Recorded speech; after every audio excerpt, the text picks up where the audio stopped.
Good evening. Thank you all very much for being here. My name's Peter Hart. I'm from Washington, D.C., and I take public opinion polls. And what we're doing tonight is nothing more than a focus group. It's a discussion among all of you. Purpose is to have a conversation. It's not to try and figure out, can I win somebody over to my side or whatever. It's to figure out what's going on, how are you feeling, and where do we go from here. This is being done for Emory University, and as part of their effort to have a dialogue with America on a series of important issues. So we will go through a lot of material, and indeed I'm going to have to move very, very quickly to get through everything. The one thing I need to ask everybody, and that is, everybody knows that it's being taped, and you could be quoted by name in the newspaper or on television. Raise your hands if you know that. All hands around the table are up, so I just wanted to make that clear. And what I'd like to do is go around. I'm going to start with Cynthia. I want to know what you do, your name first, what you do, and is there a person outside of politics who you say speaks to you and speaks to your language and what you're thinking, where you say, that's somebody I identify with. And I'd like to try and keep it away from entertainment people if possible. So anybody that you can think of that will go outside of politics, who you say, when that person talks, yeah, they sort of capture, and you can write it down, by the way. Okay? So we start with Cynthia. Welcome. Thank you. I'm Cynthia Layton. I'm a nurse anesthetist, and I would say the person that is my mentor is Rush Limbaugh. Okay, good. My name is Andrew Bell. I work for social services, and I would say my person would have to be Stephen Colbert. Okay, good. I'm Jake Eubank. I'm an assistant director at UNC Wilmington, and I'd say my person is Neil deGrasse Tyson. Okay. I'm Emily Bell. I'm an occupational therapist. I guess my person would be probably Ellen. Ellen, okay, great. Sean Bynum, I'm a pastor. My person will be Michael Emerson. Michael. Emerson, he's an author. What? Yeah. Emerson. Okay, good. Annie. I'm Annie Anthony. I'm the director of the Cape Fear Volunteer Center. And I know you said not entertainment, but Oprah's the only one that keeps coming to my brain. Okay, good. Okay. Hi, I'm Terry Riley, semi-retired, part-time journalist. And I guess my person who I find very inspiring is Bill Gates, especially with his foundation. I'm Melissa Height. I'm retired from North Carolina State University, Cooperative Extension, and I guess the person that that I have most confidence in probably is Mark Levin. Okay, good. I'm Katrina Harrell, and I am an entrepreneur and small business consultant. And there's a writer by the name of Ta-Nehisi Coates that I can spell that for you if you need. That's all right. It'll be way above my spelling. Okay. Hi, my name is James Rabin. I'm self-employed, and I would have to be Neil deGrasse Tyson as well. He's one of my favorites. Good.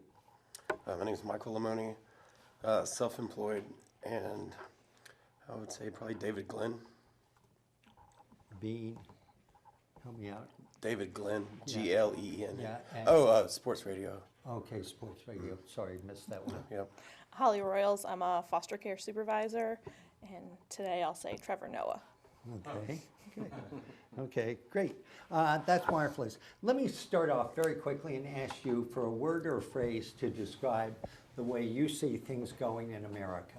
And I'm going to start with Terry, and I'm going to jump around very quickly. So think of your word or phrase. How are things going today, Terry, in America? I think it's pretty chaotic. Chaotic. Emily would say? A tornado. Tornado. Holly would say? Backward. Backwards. Michael L. would say? Chaos. Chaos. Cynthia? I think we're improving. Improving. Andrew? Backwards. Backwards. Annie? Troubling. Troubling. And Katrina? Disruptive. Disruptive. Did I get James? No, fearful. Fearful. Who did I miss? Jacob. Anxious. Anxious. Embarrassing. Sean. What? Embarrassing. And a lot of different words in here. Describe what you're thinking. What are you thinking, Andrew? I just think that we're kind of in a place where overall the leadership of our country is not taking us in a good direction, from Congress to the president. I think that we're seeing everything that was done with past administrations just being undone. There's nothing new being presented, nothing. Melissa, what are you thinking? I think that a lot of the things that were done by past presidents need to be undone. Yeah, and tell me in terms of the mood of the country. And as I've said, we're not trying to debate each thing and just get where everybody's coming from. But what's your word or phrase in terms of where America's at right now? Well, it's kind of in a big upheaval, I think. We just can't get everything where it needs to be. Yeah, and Michael? Kind of the same thing. One step forward, two steps back, and a lot of different things, politics, social, you know. What's bothering you most? Nobody gets along. Nobody gets along. How many people agree with that? Nobody seems to get along. Hands up almost all the way around the table. Annie, what are you thinking about the mood of the country and where we're at? I think it's troubling because we're so polarized that we're not listening to each other anymore, and we're not honoring each other's opinions, no matter what that opinion is, we have the right to be heard. Yeah, and what are you thinking, Holly, and when you listen to Annie? Yeah, it's very rare that we sit down in a room like this or have face-to-face conversations. People usually just blast each other on social media. And has social media hurt the way in which we get together, or has it helped? Hurt. Okay, why, Emily? It's just not personal anymore. You see people sharing videos and, just kind of putting their opinions everywhere, and it just seems like everybody's looking for an argument somewhere. Yeah, Cynthia, what are you thinking? I enjoy social media. To me, I get to see a bigger opinion of everybody than just my family or who I work with. Yeah, where are you coming from, Jacob? I think it's driving a wedge into it, and it's widening the gap between our discourse that we can have with each other, because it's so specialized to us as an individual, what we believe in. We only see what we believe in, and we don't see the opposing side. Good. Katrina, let me hear from you.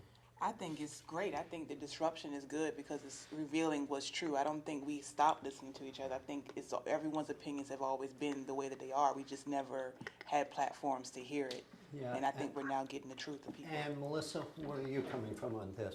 Well, I feel like that a lot of information gets posted on social media that's not necessarily true on both sides.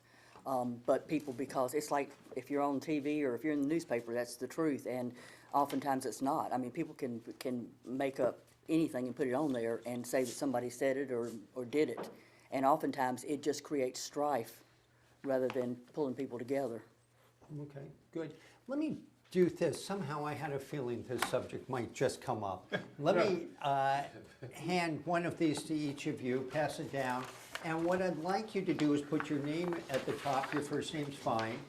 And essentially, what we're doing here is looking at sort of the divisions that I hear about in America. And which one or two would you say create the biggest divisions in America? Where are we having the most challenges between one another? Here you go, I'll grab that. Just one? One or two where you say, obviously these are all areas of division, but which one or two most capture the divisions that you see in this country, feel that are the sharpest, that are creating the most conflict and difficulties of getting along or uniting?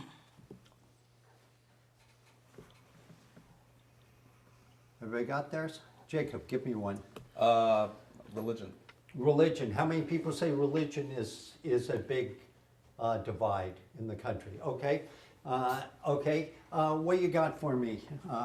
What you got for me, Michael? Political, social class. Okay, political, let's just start there. How many people say politics is dividing us a lot? Let's see the hands. We've got 1, 2, 3, 4, 5, 6, 7, 8. 8 out of 12 people, okay? Social class, who said that's a big division in America?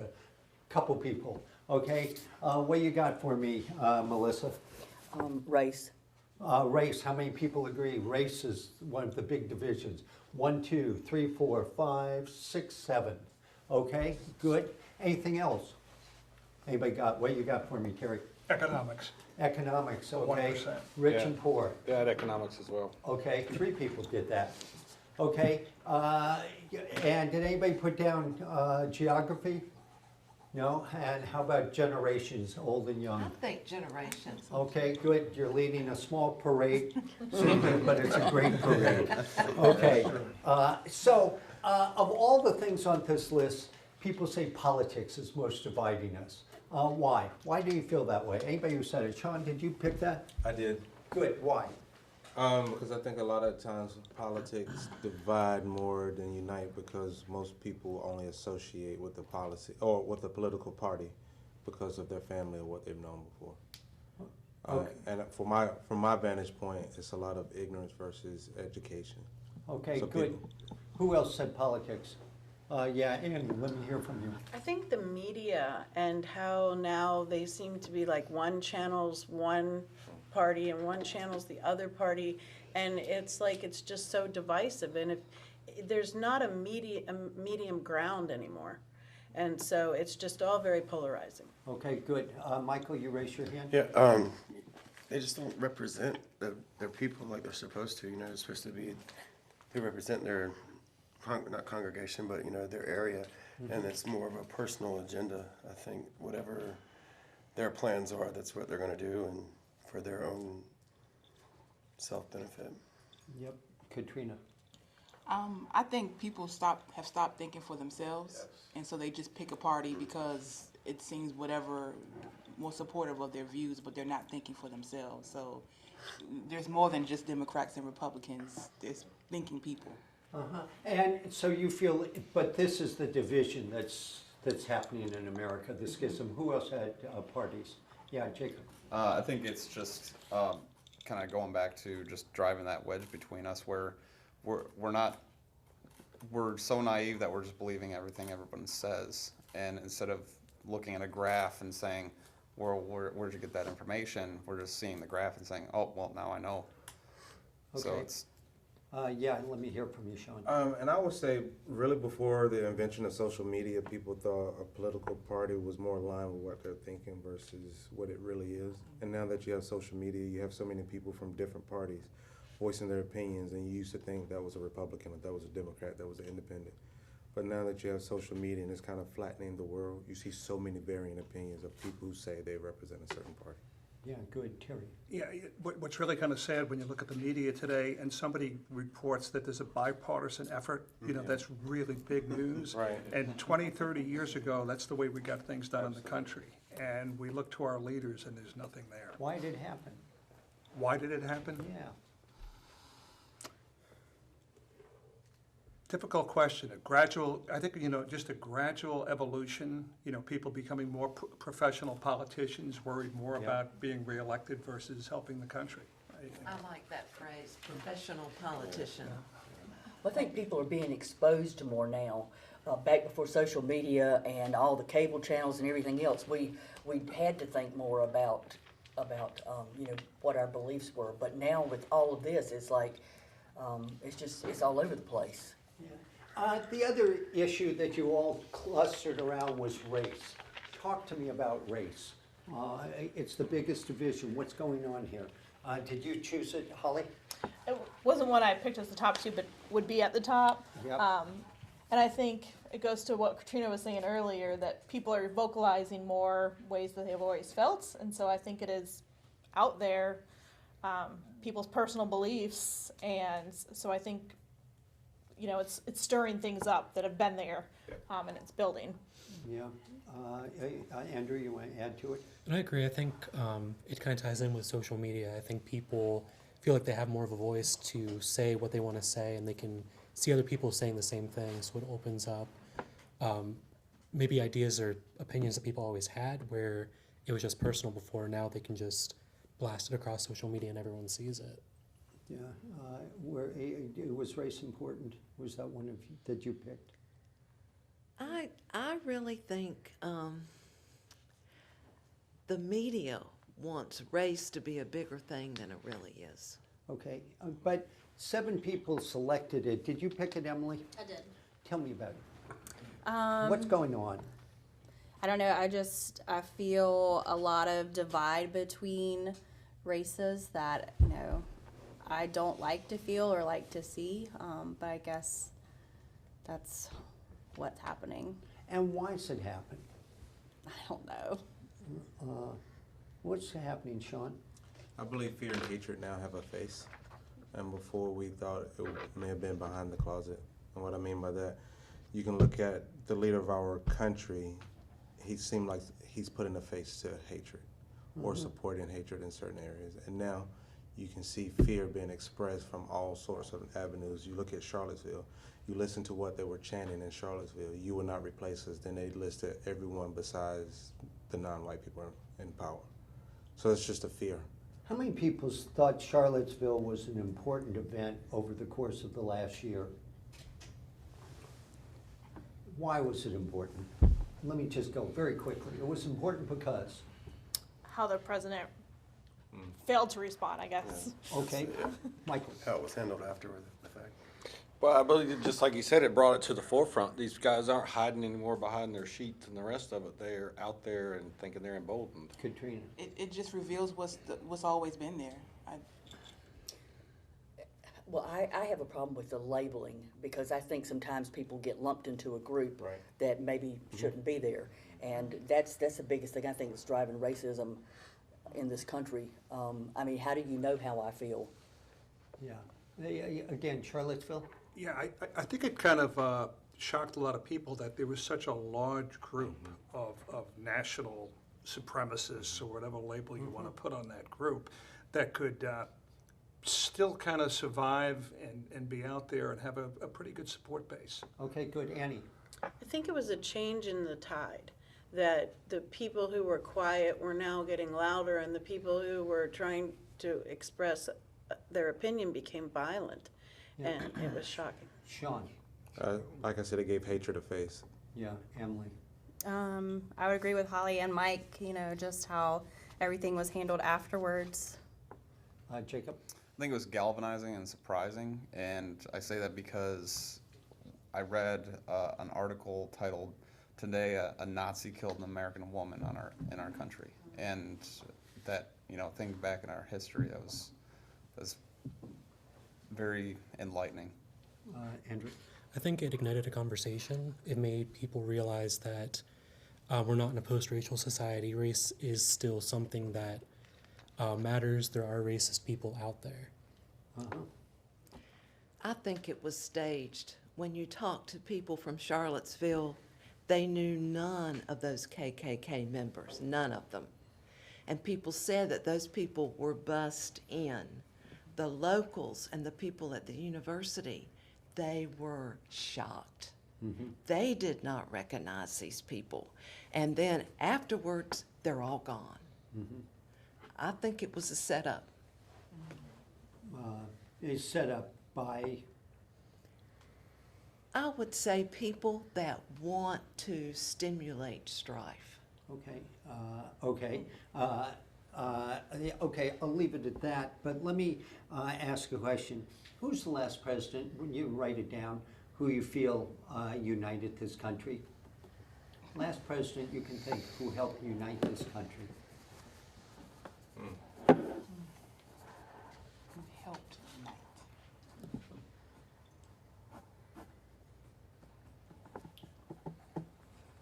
Melissa says, Reagan. Katrina says, I put Obama. James. Obama. Clinton. Obama. Reagan. Obama. I said JFK. I didn't put anything down. I didn't put anything down yet. Okay. Obama. Reagan. Okay. Okay, good. Okay, a lot of Obamas, a lot of Reagans. Okay. If you could send one message to people who are in political life, those are people who are in Washington or whatever, what's the message? I'm going to go around the table. Think of what you want to say, because I'm going to go very quickly and get a sentence. Write it down if you need to, but I don't want any pauses. So we're going to go bing, bing, bing, bing, bing, bing. Everybody ready? I'm going to start with Cynthia when she's ready. Are you ready? As a sentence, okay? My representative should speak for the people where he's from. You do, oh, Actually listen to the people you're representing. Yeah, represent me, not the lobbyist. Yeah, calm down and listen. Develop authentic relationships with people who aren't like you. Put America's best interest first. Find common ground and get something done. Stop running for office. Put the needs of the people first. Yeah, grow up. Yeah, do for your people. Find common ground. Great. Okay, marvelous. Here's what I want to do. I'm going to go with the lightning round. Everybody ready? Okay.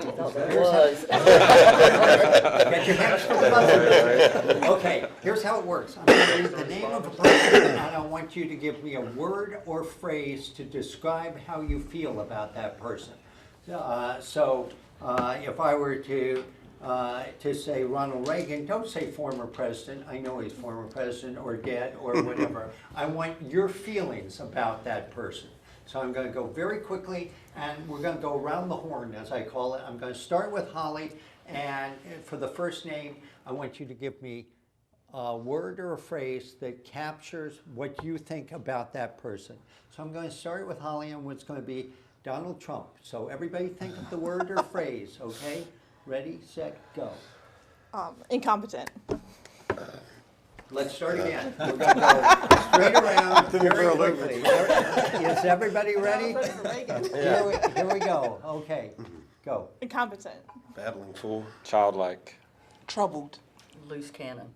Despicable. Bold. Immature narcissist. Crazy. Embarrassing. Ignorant. fights back. Okay, good. Well done. Okay, I'm going to jump around now. Bernie Sanders, Emily. Word or Loves the phrase? environment. What? Loves the environment. Okay, Melissa, Bernie Sanders. Not very smart.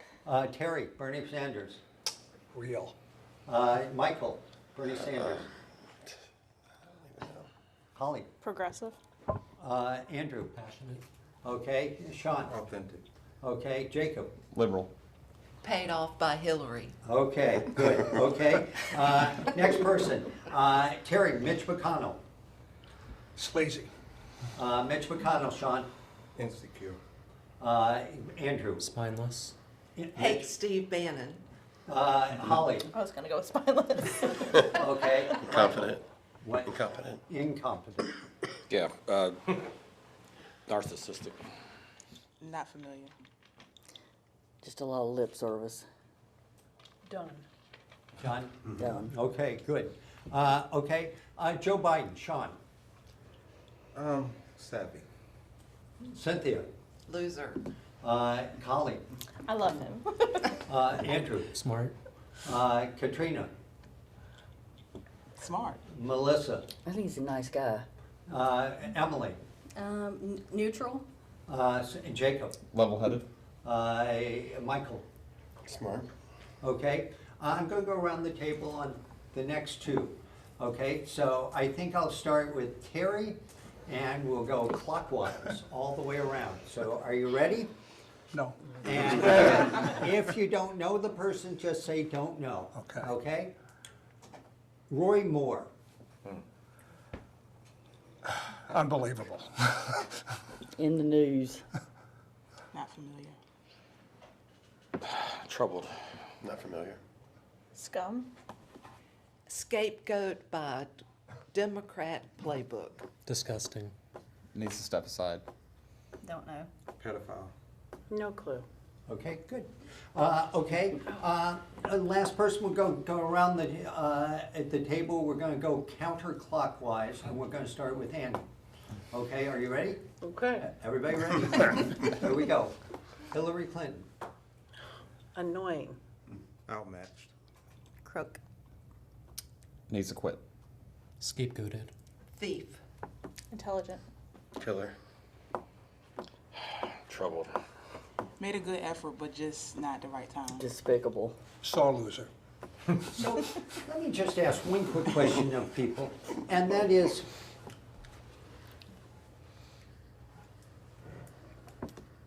there are a lot of people who've lost the presidency.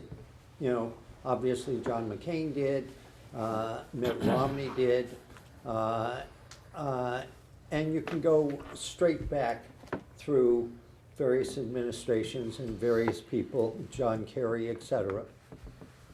But I've never seen as much sort of dislike, distaste for an individual who lost. And I'm just wondering what it is about Hillary Clinton that makes you feel as strongly as you do.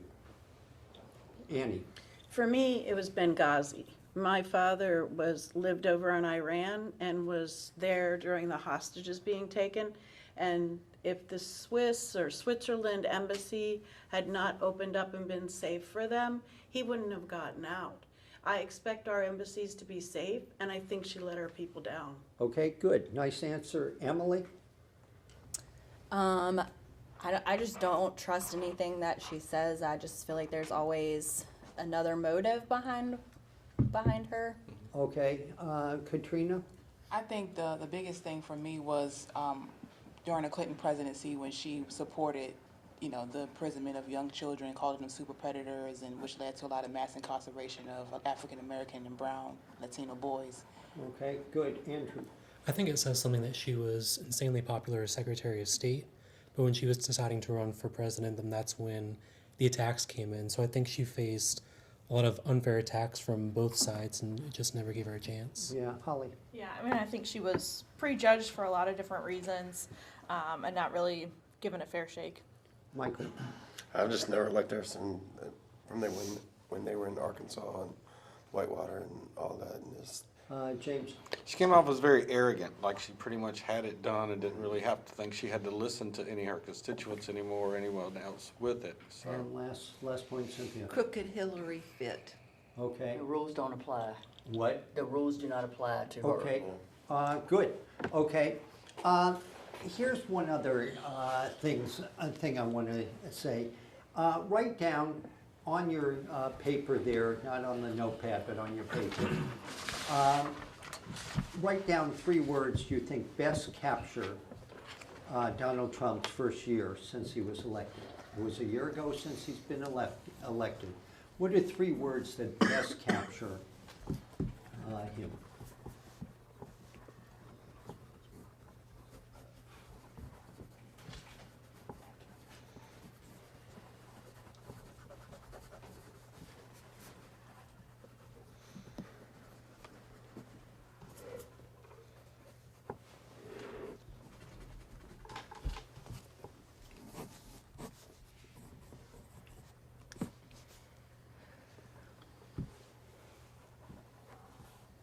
Okay, Melissa, let me start with you. Oh, I can't think. Come back to me well, later. thank you very much for coming. We're, take your time. I can think of the attributes, but I can't think of how to put them in a word. Oh, okay, Cynthia, give me 3 words. I think he faced illegal immigration. I'm sorry? He faced illegal Okay, immigration. okay, good. Give me 3 words, Emily. I don't have them yet. You don't know them. Who's got them? Let me hear from Annie. Chaotic, stressful, and an uphill battle. Okay, give me 3 words, Melissa. I still can't think. Okay, Terry. Failure, embarrassment, and dangerous. Okay, give me 3 words, Michael. I have whirlwind and vacant. I can't think of the third one. What's vacant mean?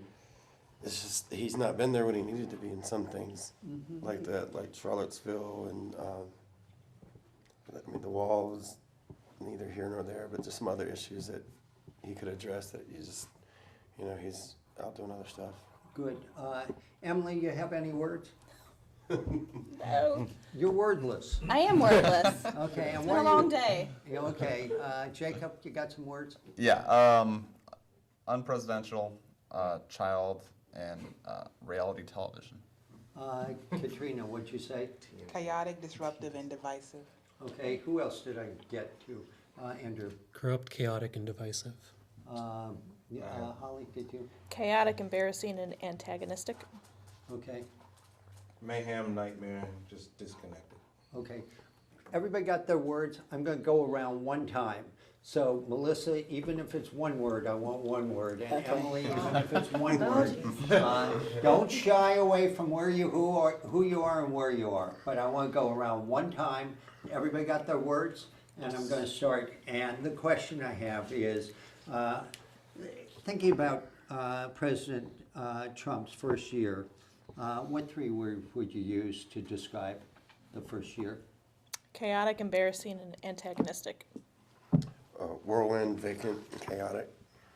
Chaotic, indifferent, bombastic. Chaotic, disruptive, and divisive. Antagonistic is the only one I can come up with right now. Failure, embarrassing, and dangerous. Chaotic, stressful, and an uphill battle. Mayhem, nightmare, disconnected. I put instigating, stressful, and rude. Unpresidential, child, and reality television. Corrupt, chaotic, divisive. Thank God for tweets. Okay. That's a pretty tough assessment. Why such a tough assessment? I think he built it up that he was going to do so much. You know, get And things did you done. vote for him? Yeah. Yeah.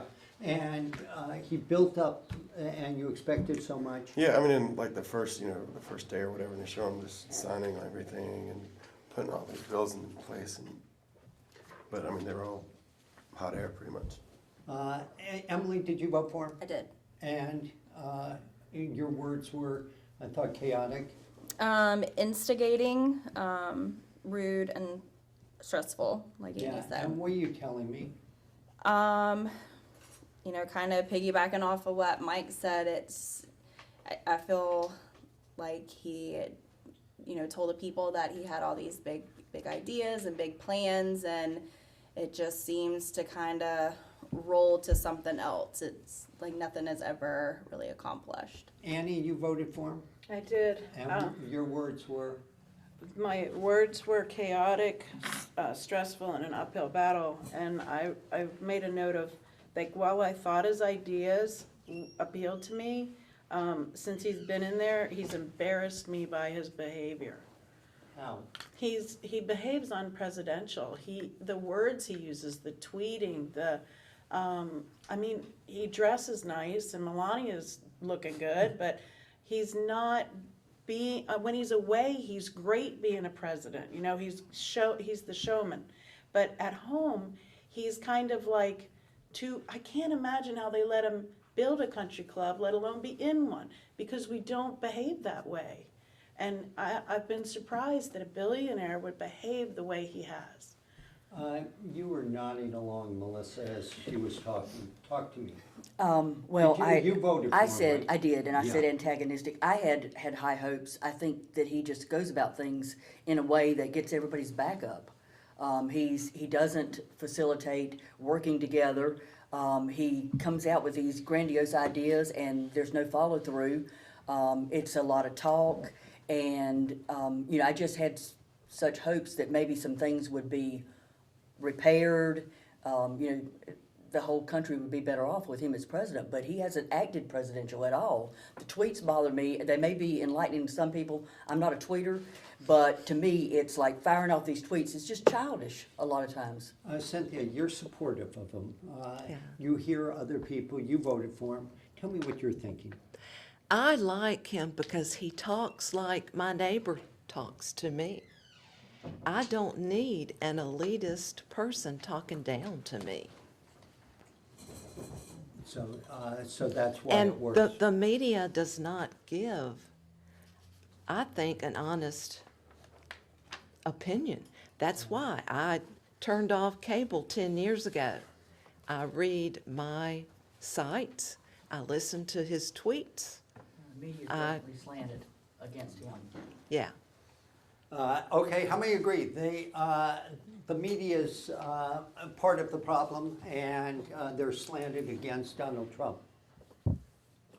1, 2, 3, 4, 5, 6, okay, about half the group feel this way. Okay, on to the next handout. And what I need you to do is put down your name on the first line, and then I'll tell you what we have from here. Thank you. These are 10 issues. I'm sure there are other issues that I could have put down, but which two are the most important to you of the 10? And obviously, one could say, gee, all of them are important, but in sort of the two that stand out. Second column, what areas would you say Donald Trump is doing a good job? And I don't mean for you to go down and check each and every one. Again, if there are a couple of areas, and if there are a couple of areas where you think he's doing a bad job, X those. And again, you may not be in favor of them, but you say, I give him credit in this area, or you may be very much opposed to him, or very much in favor of him, but you feel in this area or that area. And they all have to do with the substantive issues.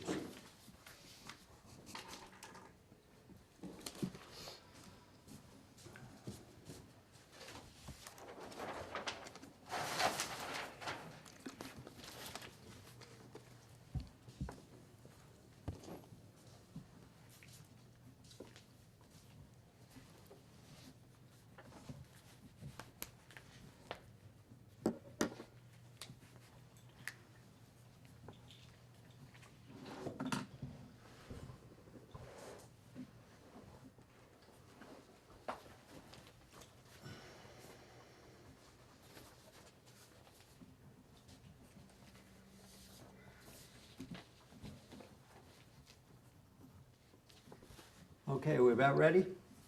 Okay, why don't we start off? Holly, give me an issue that you say is one of the most important. Healthcare. Healthcare, how many put down healthcare as one of the most important? 1, 2, 3, 4, 5, 6 people. Okay, the healthcare issue, if I can pick it out. Okay, good. Who else has got an issue? What do you got for me, Katrina? I chose the economy. The economy, how many said the economy? 1, 2, 3, 4, 5. 5 people said the economy. Good. Okay, who else has got an issue? The environment. Environment, anybody else? 1, 2, 3 on the environment. Good. What else? Anything else? Terrorism. Terrorism. Terrorism, how many said terrorism? That was one of them. 1, 2, 3, 4, yep, okay, good. Anybody else got something? I said North Korea. North Korea, how many said North Korea? A small group of 1. Okay, what you got? illegal immigration. How many said illegal immigration? Okay, 1.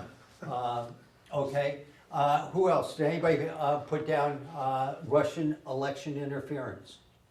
Did anybody put down taxes and tax reform? I like tax and tax. You had that, okay. Two.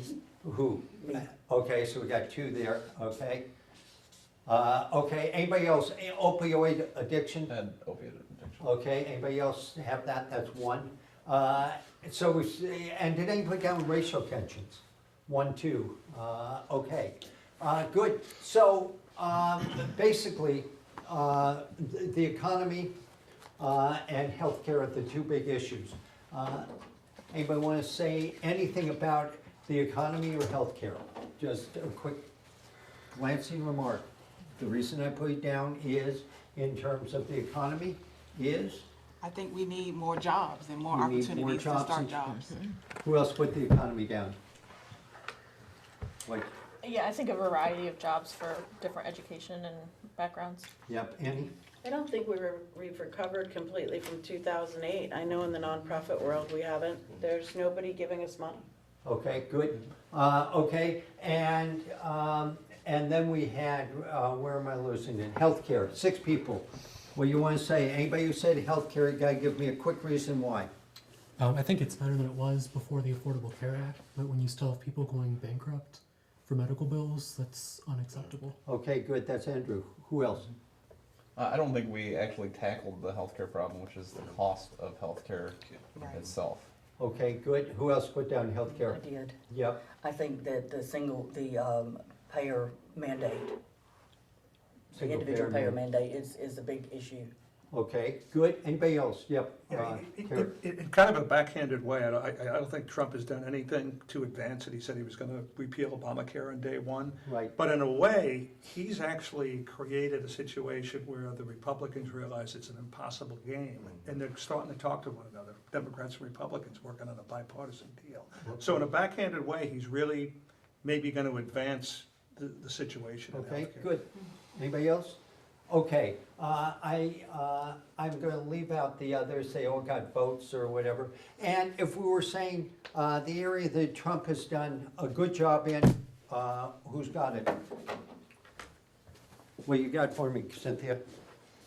I think he's doing a good job for the economy. How many agree? He's doing a good job for the economy. We have 1, 2, 3, 4, 5, 6, 7.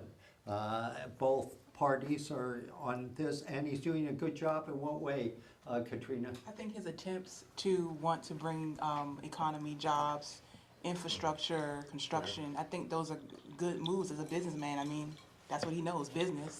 Makes sense. Good, Jacob, did you say the economy? Yes, I think he's just good for the stock market. Okay, Yeah. good. Anybody else? Michael? I think he's turning it in the right direction. Okay, good. The trade deals, he's improved those overnight. Okay, good. And he's supporting tax reform, which also will contribute to building gonna help businesses. jobs. Yeah. Okay, good. Anybody else? Mine would be trade as well. Since NAFTA, it just hasn't been good. We've been going downhill in our production in America, and now he's bringing it back. Okay, good. So in trade, he's been doing good things. Okay, who else has another area where he's done a good job? I think terrorism. Terrorism. Anybody else say he's done a good job on terrorism? I think he's trying. Okay, we have 3, 4 people who think At least he's been good on trying to terrorism. address it. What? At least he's trying to address it. And Okay. it's real, you know. Okay, good. Annie? I think he's got that unpredictability that when he does the shock and awe thing or some of those comments, it just makes everybody go, what? And they kind of pause. Okay, good. Anything else that you would cite him I as? like the way he's handling North Korea. North Korea, how many agree? I think it's good. Well, yeah. did you put it down, or was that one of the things you put down? Well, I mean, how do you handle a crazy person? Yeah. Crazy, with a crazy Okay. person. For my count, I got Crazy, no crazy. How many, did anybody say that he's not doing a good job on Korea as one of the areas where he's not doing a good job? You don't think he's 1, doing a good 2, job? 3. Did you write? Not a No, if it's not on your list, you can't raise your hand. No, I'm sorry, I It has- misunderstood the question. You said not a good job or doing a good job? Not a good job. Yeah, I put it Okay, down. so you put it down. Yeah. 1, 2, 3, 4, 5, 6, 7. 7 people say not a good job. Go around the table, tell me why you feel that way. I don't think insults are a good way to deal with another world leader. Yeah, I think he's just escalating the situation with tweeting and everything else he's saying. Same thing, insults. Like, that's not the way. I think it's a great example of what's wrong with his approach. He insults, little rocket man over in North Korea, and then he tells his Secretary of State, don't bother negotiating. Don't waste your time. Absolutely insane to deal with a country with a nuclear weapon. Okay, good. Who else? Same thing, it's just calling names and then threatening, shock and awe and this type of thing, and gonna rain destruction or whatever kind of things you were saying is just not, I don't see that as being very Can you helpful. seriously negotiate with somebody like that, though? I know, that's what I'm yeah. saying. This isn't England. But it's wondering the way you do it, I mean, you don't insult with insult to bring resolution to a problem. And I mean, this guy's been going on for years doing this stuff, and nobody's really paid attention to him, because he's like the little bully over there hasn't who's launched wanting, anything who's till now, though. wanting attention, but you're giving him the attention he wants. I think you're giving him exactly what he wants, because now he's got a world stage. I'm sorry, what? I think it's making him feel more powerful. Yeah, he's got a You're world giving him Michael, what a do you think? stage. I just think that, he's gonna, I don't know. That's crazy. Yeah. Who's crazy? The Korean guy. Okay, right. Whatever. I mean, he's got issues, and I just think I don't agree with him doing it on Twitter. Go on the news and say it, that's fine, but I don't It's what it is. Okay, Holly? I think we're closer to a war with North Korea than we probably ever were before, that he's just adding fuel to that fire. Does anybody around the table believe that there will be a war with North Korea? I don't. 50-50. Yeah. 50-50 chance, I think. Yeah. Well, the question for the table is, does anybody think that there will be a war with Korea? Active war or war? Yeah, I didn't define it. I just said war. War is war. No. I Okay. think I there don't will think be there a will be. war. Okay, some Andy kind. thinks there'll be a war yeah. with North Korea. Jacob, do you think? I think there will be, and we're talking about nuclear war. I mean, this isn't something that should be taken Does lightly. anybody else around the table believe that there will be a war with North Korea? Okay, good. Anybody else have another area where you feel that the president is not doing a good job? Anybody else choose something? Racial Opioids. tension. What? Opioids. Opioids. How many say the president's not doing a good job on opioids? 1, 2, 3, 4, 5 people. Okay. Anybody else got another issue? Racial tension and divide. Racial tension. How many say he's not doing a good job on racial tension? 1, 2, 3, 4, 5, 6, 7, 8, 9, 10. Okay. I want to go around the table for those people who raised their hand and tell me why out of about 10 issues you picked racial tension as an area that the president is not doing a good job. I'm going to start with Holly, and if you didn't mark it down, just pass, and we'll take those people who said, I don't think he's doing a good job with racial tension. I think there's that quote, when you don't stand for something, you fall for anything, and I don't think he's taking a stand against people that are saying horrible things about each other. Yeah, it's just lack of attention to the matter.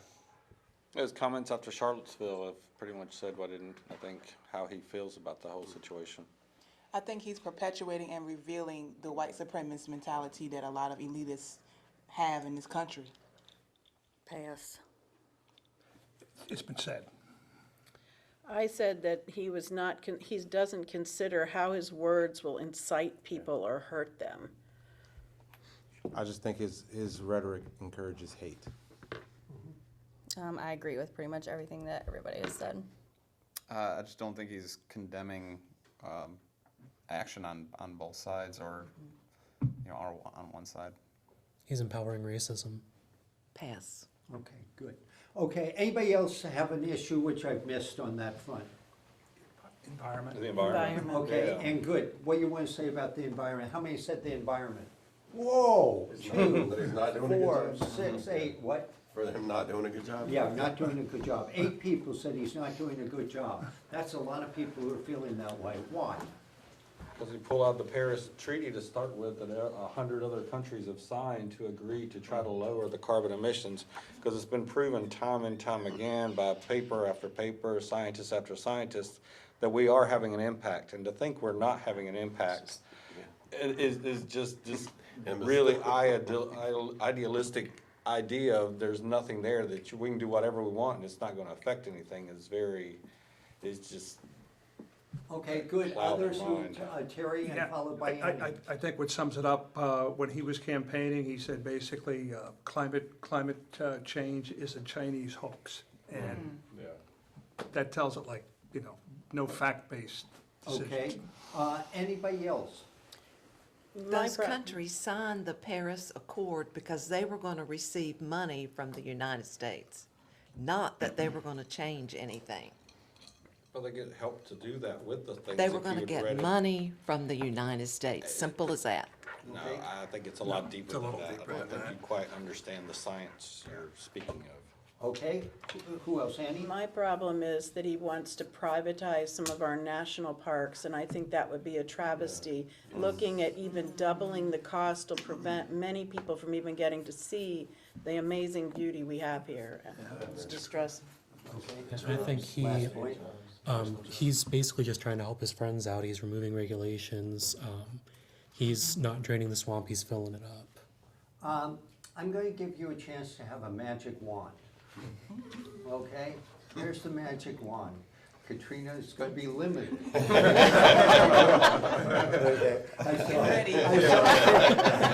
I saw Katrina out there with a lot of uses for that magic wand. Okay, so the magic wand is you can take any one quality from any president in our past and give it to Donald Trump. Write it down. What quality from what president? Wow. Any one quality that you want to be able to take from any one president and give it to Donald Trump. And we're going to do this again. Round the table, straight.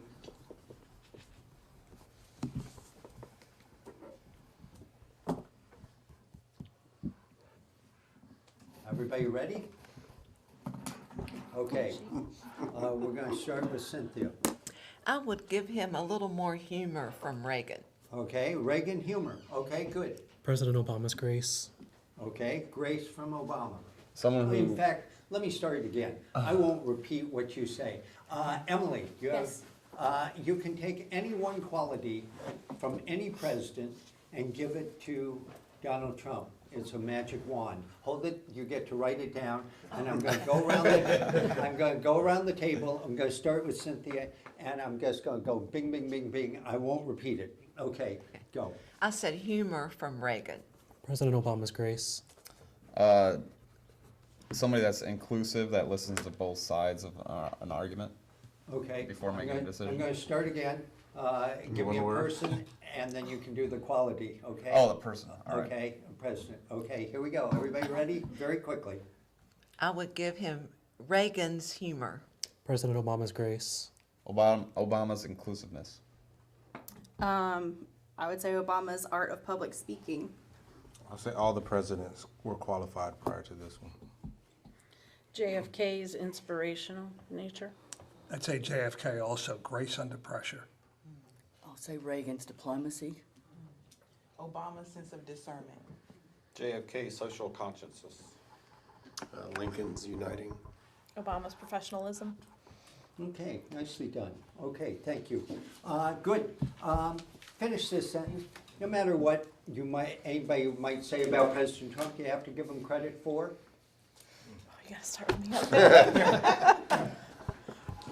We have not shut down. Okay, anybody, you can jump in. No matter what anybody says about President Trump, you have to give him credit for. Business acumen. Business acumen. says Resurrecting the discussion on tax reform. Okay. His good, children that's are, very- What? his children's contributions, I guess. Okay, Igniting a movement. okay, igniting a movement. Igniting Beating Hillary. igniting the passion of this country. And igniting the passion of the country. Disagreed. No matter what anybody says, you ought to give them credit for. I'm going to give him credit for facing our problems. Good, then that was Cynthia. His approach to trade. Great approach to trade. Anybody else? No matter what, you have to give them credit for. He changed the terms on the GI Bill, so the guys are able to use it for a lot longer. Okay, good. Anybody else? He followed up with looking out for veterans. Okay, good. Anything else? Okay, nice. No matter what anybody might say about President Trump, you have to admit he's been a disappointment when it comes to anybody? Everything. When it's- Tweeting, What? tweeting. Tweeting, Diplomacy. diplomacy, Professionalism. professionalism. Basic Professionalism was, yes, Okay. yes. The Just- presidency. Just basic decency. The presidency. I like that he's one of the guys. Okay. Anybody else? Something that you say, no matter what, you have to admit that he's disappointed you.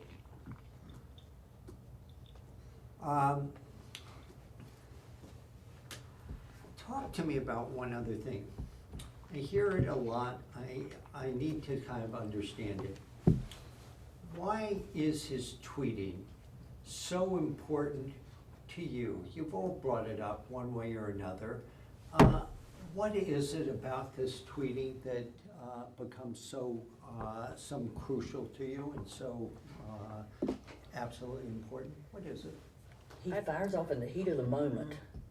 I don't It's think he like- puts it through a filter. Yeah, no. It's not being proofread by anybody. It's not being contained by saying, you know what, if you communicate this, this could be the ramifications of what you've done. I think every day he lowers the bar of what it means to be president with every tweet, because every tweet is usually contradicted an hour later, and it just creates this chaotic feeling.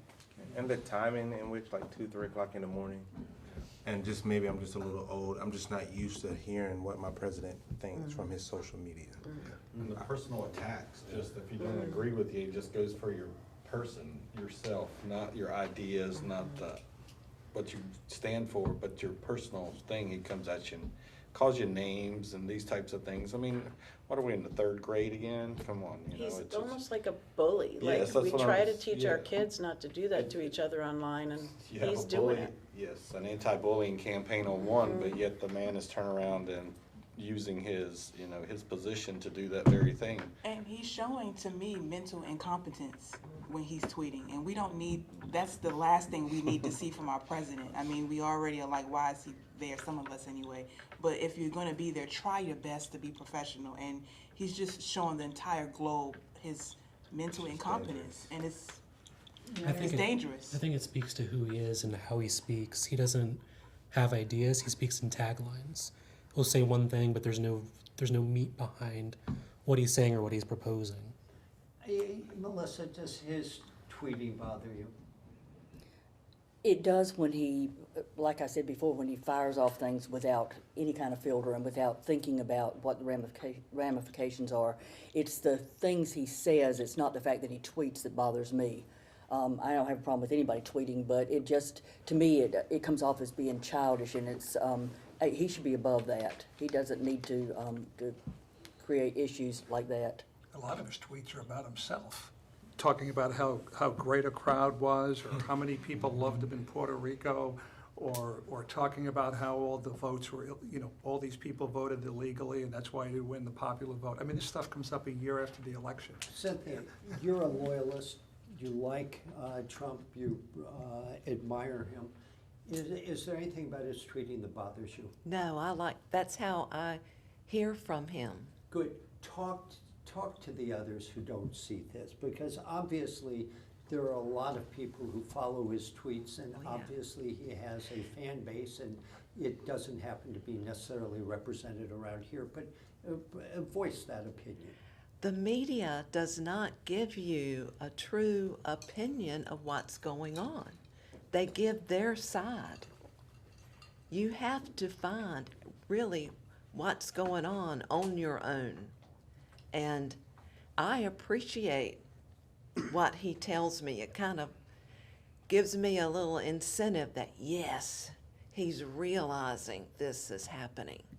Do you agree with that, Melissa? Somewhat. I don't think that everything is out there. I think that people put things out. Like I said much earlier, I think people put things out there, and there's plenty of people that are willing to jump on it and run with it. And sometimes it's not always the truth. I just wish he would not do it the way he does it. I like to stay informed, but I think there are other ways to do it. Yeah. And Annie, let me get your point of view on this as you listen to Cynthia. I don't have a problem with him tweeting. I do follow him because I want to see what he's saying myself and not have someone interpret it for me. I want to decide if he actually said something or not. But I do think that his language is unprofessional, and that, you know, he uses sad and bad. It's like, come on now, that was like 1st grade language. Let's like show who we are. We're an intelligent population who elected you. Represent us.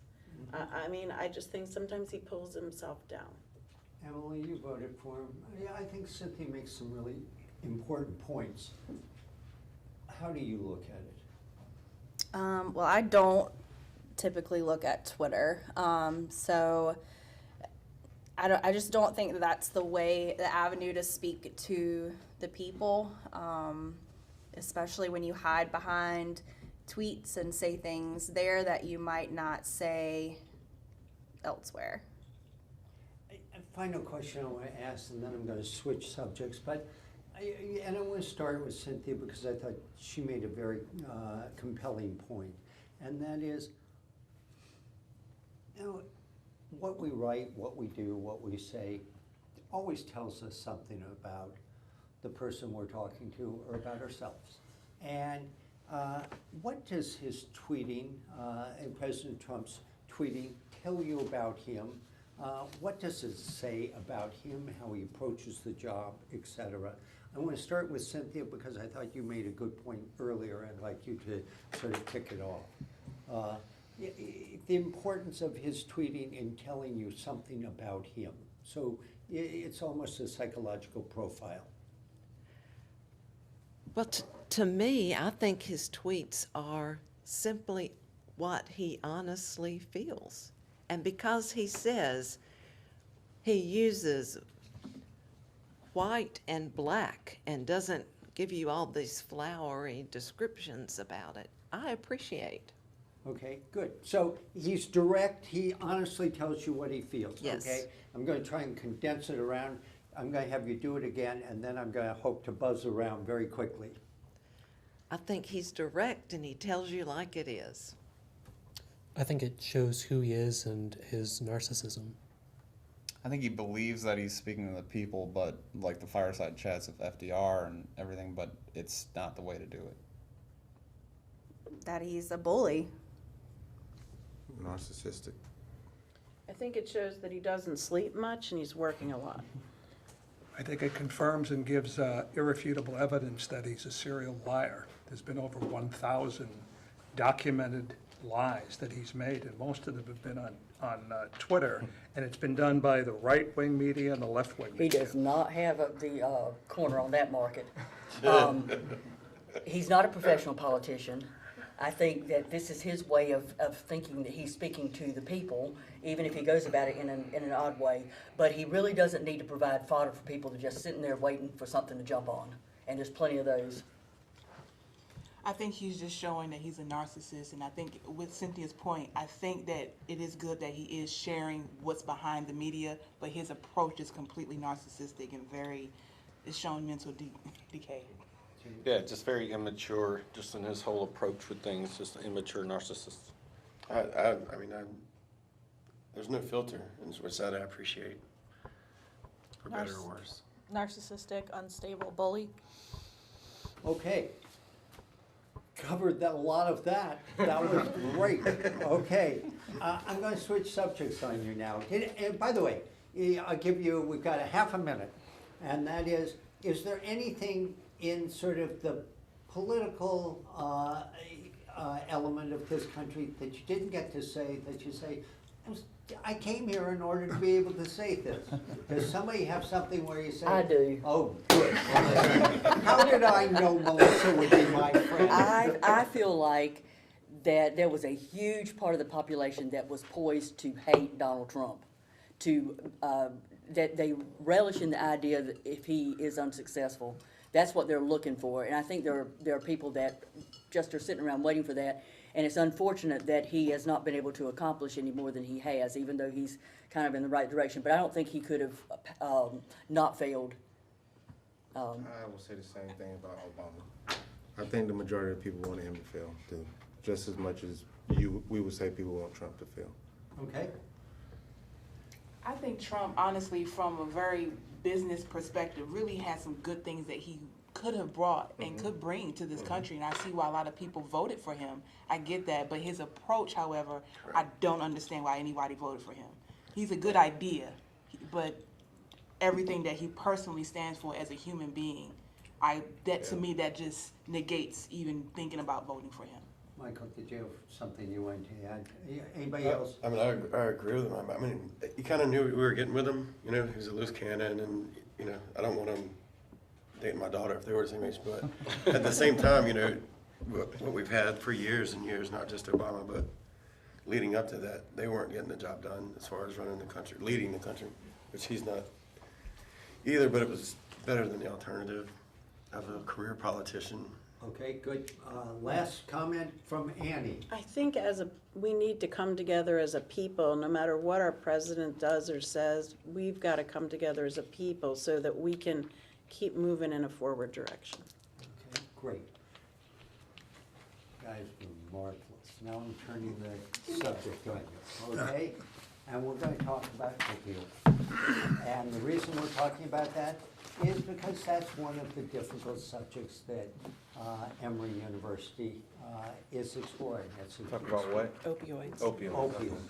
Yep. And it's one of those subjects that we, in the last group I did, we talked about immigration. So I'm taking different issues, and we'll sort of concentrate on that. And if you want to go off into other subjects, I'll probably bring you back to this subject. So let me just start out and ask you, based on what you've seen, heard, and read, on a scale of 0 to 10, 10 being high and 0 being low, how much attention do you think government has paid to the issue of opioid addiction or opioid usage? You can write down the number, or you can just tell me. Do you mean national or local? Yeah, I'm talking about national. Okay. Yeah, we'll talk nationally, and then I'll give you a chance to talk about Wilmington also. What's the What are number? you asking for? A number between 0 and 10. How much attention have we has the government paid to the opioid addiction issue? 3. I got here 3. I was gonna say 3 too. 3. Yeah. 2. I said 3.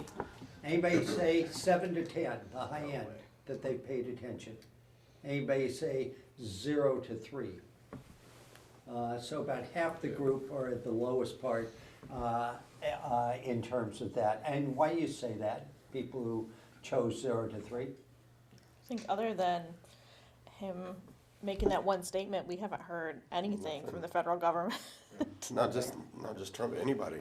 Well, and Congress. it just seems to be blaming the victims of these stuff. These guys who get suddenly, if you're the victim for whatever reason, if you were taking a prescription or when you became, hooked on these things or whatnot, and ever how you dealt with it, if you moved on to, I guess heroin's the big thing that they do and this kind of thing. It just seems to be another way to, okay, we're gonna let the corporations go and the FDA and all these people who approve these things and put all this stuff on the market, and it's been shown time and time again, there's false advertisements to the doctors and that the corporations are going, oh no, you can give them this, it's fine, it won't become addictive, there's no problems with it. Now suddenly it is, but you don't hear about that. It's, let's blame the victims again, let's blame somebody else for our problems, not these guys. Okay, others, yeah, Terry. Yeah, it's a complex problem, and nobody's been trying to bring all the groups together between pharma and doctors and insurance companies. I mean, I don't think there's any one person you can just laser focus on, and there's been no attempt to kind of pull together a united front. And you need some money, you need some funding to kind of fix the problem, and I don't think the government's putting much towards it. I think you look at all the illegal drugs that are out there, and we have this epidemic that's happening, and nothing's being done to make any part of regulation or illegality to it. But yet, there's other drugs that maybe some aren't so bad that for some reason are still illegal. So we're worried about the, quote, illegal drugs and those you would name as? I think marijuana to start Marijuana, off. what else? Heroin? Cocaine. What? Cocaine. Cocaine. Okay, and this is not an illegal drug, is what you're saying, Right. therefore it gets less attention. Anybody else feel that way?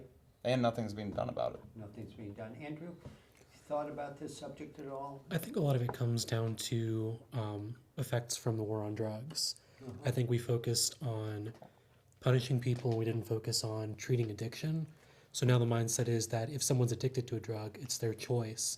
It's not something that we can do anything about or can worry about. Okay, good. Other thoughts? I don't think anybody really knows what to do if you think about it. I mean, who do you bring in? Who can fix this or help fix it? It's a huge problem, and it's. Well, the people that are giving out the prescriptions, doctors, it's kind of swung this big pendulum. I know my mother was dying of cancer 40 years ago, and she was in the final weeks, and they didn't want to give her too much morphine because she might get addicted or some other things, which was just insane. You had this belief back in the 60s and 70s and 80s that, let people suffer a little bit, but let's not get addicted. And now you got this other deal where it's swung the other way. Hey, I got a little itch. well, here's a prescription with 30 pills. So one of the things is addressing them with Mary's got it doctors. right, that we've swung from one end of the pendulum to the other, which is, we used to be concerned about over-prescribing pain medicine, and now we're just the opposite way, we're worried about under-prescribing. Yeah, because it's about revenue now. Yeah, it's absolutely, big I pharma think stuff. doctors are under-prescribing it some now, in some instances, because of the insurance. And also, I think it's a mental health issue, a huge mental health issue, more than anything else. I mean, these people need help, that are addicted to these drugs for whatever reason they got on them. But that's what I'm saying is, there's so many different players involved. How do you come to a consensus of how to control it? Yeah, But, so there's no counseling or anything, and I can speak personally because I had a cousin, my cousin died a year ago, June, and ended up ODing on heroin. And it started as an opioid thing from an injury. But the thing is, when they cut you off of this stuff, they give you no counseling, they give you nothing. They're like, oh, sorry, you're not getting any more, and they just leave you to your own course. I want to get Sean's voice back in this, because I thought you just made an interesting point. Bring it back up. I was saying it's about revenue now, because when they make those prescriptions, they get kicked back the money off of that. So Who's just, they? the pharmaceutical company and the doctors who are paid to recommend certain medications. So it's a kickback and it's a circular motion. But I think because there's so much out there about it, that doctors are starting to back off from prescribing some of those drugs, and maybe for people that really need them. But now it's cheap. I'm lucky enough to have medical health insurance, and a bottle of Percocet a couple years ago was $6. And then you have medication that's like acid reflux is $60. Or asthma's. Or birth control, or anything else. So I think some of it came from the doctors and the hospitals looking at patient satisfaction. And so when your doctor says, like, on a scale of 0 to 10, how am I doing? And if he gives you the drugs, then you're going to tell him you did 10. Yeah. And so that was a big push for the increase in those medications. Okay, quick question. On a scale of 0 to 10, what number would you give in terms of the media paying attention to the opioid issue in America? Is this national? Yeah, nationally, not just here. From what you can tell, everybody got a number? 5, 4. 5. 5. 4, 5. 3. 3. 4. 5. 4. 2. Okay, so it's somewhere middle to low middle, or whatever else it is. And if you could have one magic wand, gee, I just found another magic wand for you. What would you use it for in terms of the opioid issue? What would you do with your magic wand? Anybody can chime in if they've got something. I would use Katrina? the opioid epidemic as a platform to talk about drugs, period, addicts of all types of drugs. Okay, good. And I would use it as a platform to talk about mental health. Right. Because I think that's at the root of a lot of the issues that we're facing in this nation, is mental health and the lack of access to it. Good. Especially Nicely the people that stated. need it, like people that are on Medicaid. Nicely stated. I would use it to get control of big pharma. There's so much wrong with it, and there's so little done. Part of the opioid thing started because of oxycodone that was produced by this one company who said to doctors, hey, this is not addictive. And look what happened. And there's Okay. no consequences. Good. Anybody else's voice? I agree with Melissa. I would use it to kind of get rid of the stigma around mental health. I think that's really the root of the problem. We don't take mental health seriously as something that's a real problem that's treatable. Good. Jacob? treat with addiction rather than incarceration. Okay. Yeah, I think substance use is a disease that needs to be managed and treated like other medical issues. Okay, good. Cynthia? Where would you put the attention and efforts? I think we need to start educating our children early, and I mean early, about the hazards and what can happen to you when you use illegal drugs. And I think another thing that has happened to society is that when kids go to school, very early on, we start giving them drugs for their behavior. I think we need to look at that. You're telling a 6-year-old that they can't behave unless they swallow this pill every day. I think that's the wrong message. When I was growing up, the whole school did not have to take medicine to sit in class. And there were good kids and there were bad kids, and you handled it. Yeah, you're so young. When I was growing up, they didn't have medicine. Okay, Well, so, I beg to differ with you on that, because I know in real instances, in real life, I have had the experience where drugs were necessary for that. But that doesn't have anything to do with opioids, but there are situations where children do need drugs. so let me turn it now. I mean, in Wilmington, on a scale of 0 to 10, write it down. What number would you say opioids as a problem here in Wilmington, in this area? Just, okay, what you got, Emily? 8. 7. 8. 10. I put 9. 8. 10. 9. 10. 10. Okay, so it's a huge problem here. Any reason? Because you're in the corridor between 95 and 40. You've got the big highways where everything kind of merges, so you get it from all across the country, from the ports. From the ports, you're right here. I mean, you're at the epicenter of the crossroads, if I you will. think there's a multitude of reasons, not just because we're there, but we have a lot of drug rehab housing here where they actually bring them in, they advertise across the country. We're at the beach, they buy these houses in our neighborhoods. They're there, they're getting treatment, they're working out their plan, and that's all good. But when they relapse, they're still here. They're not leaving, because most of the time, mom and dad have now said, this was your last try. So I think we've artificially added up a little bit, but we also have a lot of seniors here. We have a good number of retired people. We get our knees replaced. When we get our knees replaced, they give you these drugs to get over that. And if they start legislating all of this, I think we're all gonna end up being old and in a lot of pain because they'll have over-legislated on this issue. But this is a main issue for people that are under the age of 50. It's more of an issue with them than it is with older people.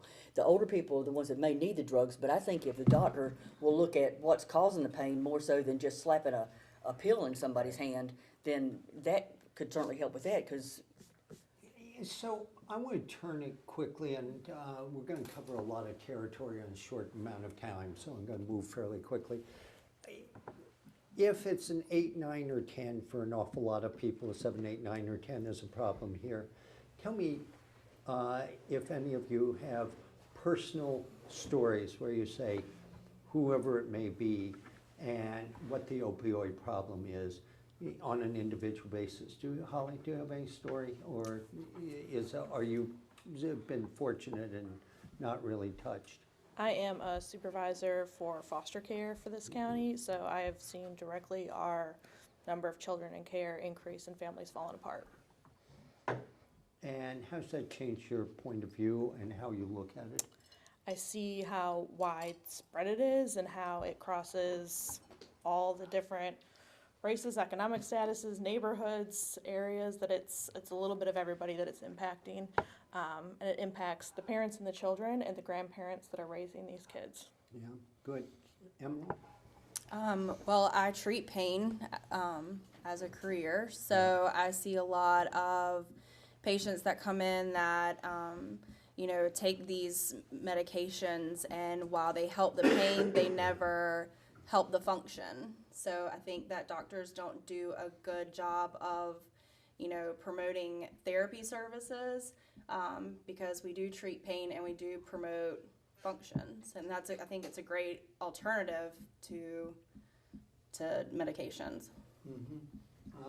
Melissa or Terry? I had a sister, she's no longer alive, but I had a sister who was addicted to drugs of all kinds. But I remember her, when I was prescribed some Vicodin or something at one time, she said, "Oh, if you're not going to take that, I'll take it." It ended up partially the reason for destroying her. I mean, she ended up dying because of all kinds of health issues because she couldn't cope. And that's why I say the mental health is such a big thing, because she just could not cope with life. And I think that once you get to the point that just kind of glazes over everything and everything is happy and you don't have to deal with real problems, I think that's when you really get addicted to that and you can't really function without it.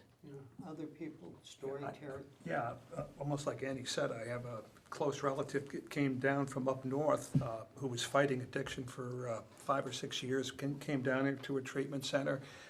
Things worked well for about 8 months, and then unfortunately it didn't work out, and this individual ended up in jail and went back up north and tried again. And what I learned in the process is very, very little support. When somebody comes out of prison or jail, it's incredibly harsh. There's very, very little gateway or transition period to give these folks the support they need. And a lot of it's a philosophy of, well, hey, it's their fault. You know, they got themselves into it. Well, they need more than a counseling session. I mean, this is a long-term problem. It can't be solved by that. Good.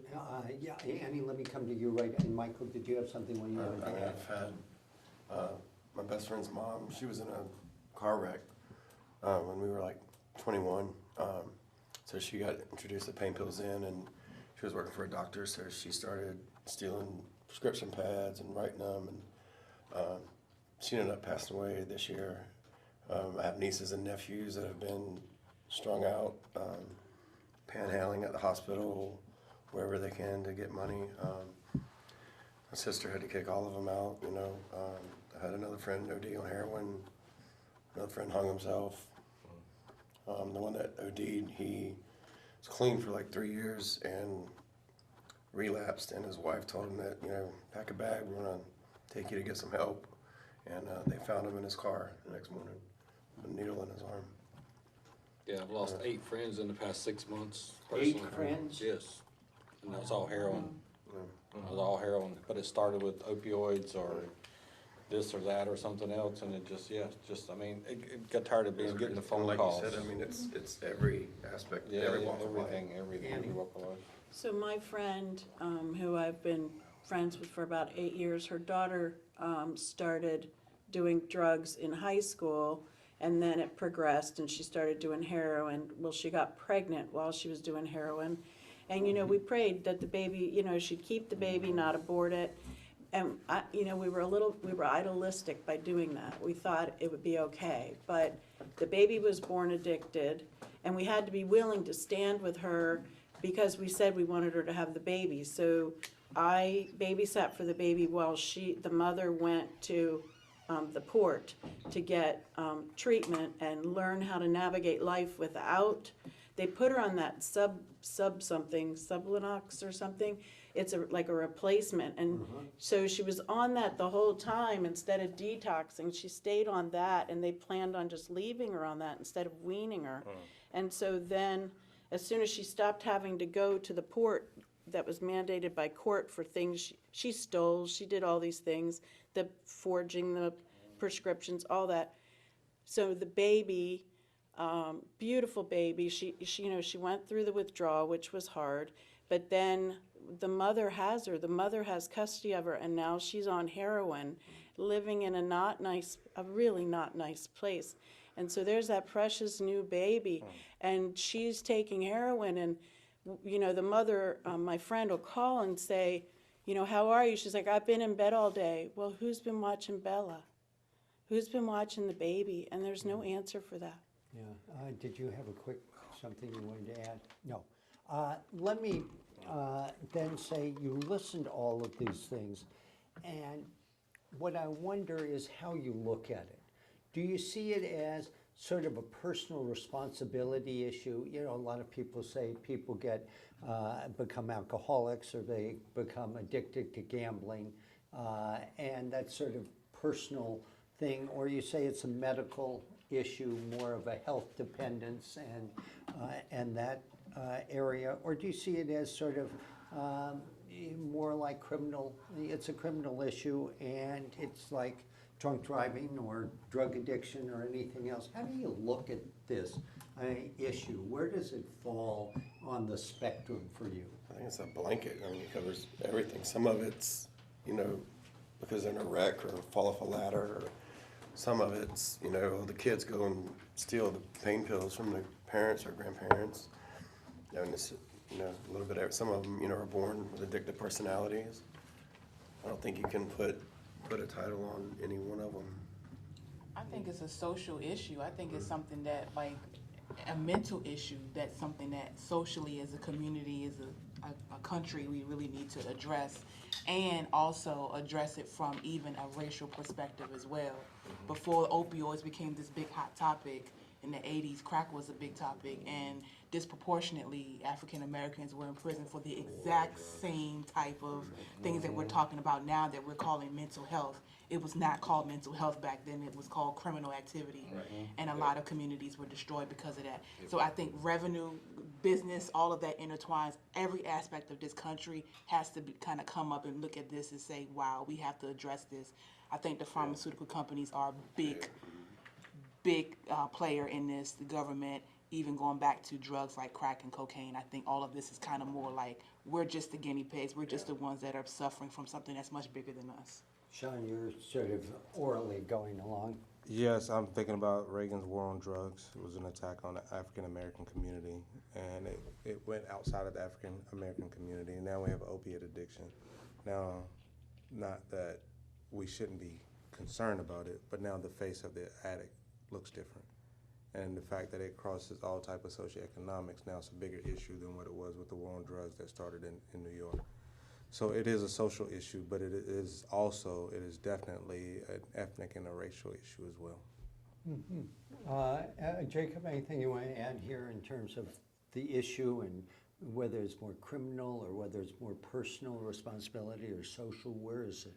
I think socially, one thing, I've been on like Percocet before, and I've had a family member be on it, and have experienced kind of that feeling that it gives you and how powerful it is. And I think that's one thing that has to be addressed is how we're treating people that are taking it and getting addicted. What about the people that are selling it? That's criminal. Absolutely, yeah. It may be a mental health issue for people who are getting addicted, but there's somebody out there selling it. And how about opioids on college campuses? Is that a big problem? Is that a big issue? Do you feel that, or is it mainly in the community? I think it is on the college campuses, and I think, and it would be one of my questions to us, is life in America so stressful that we have to take marijuana or a pill or whatever to de-stress?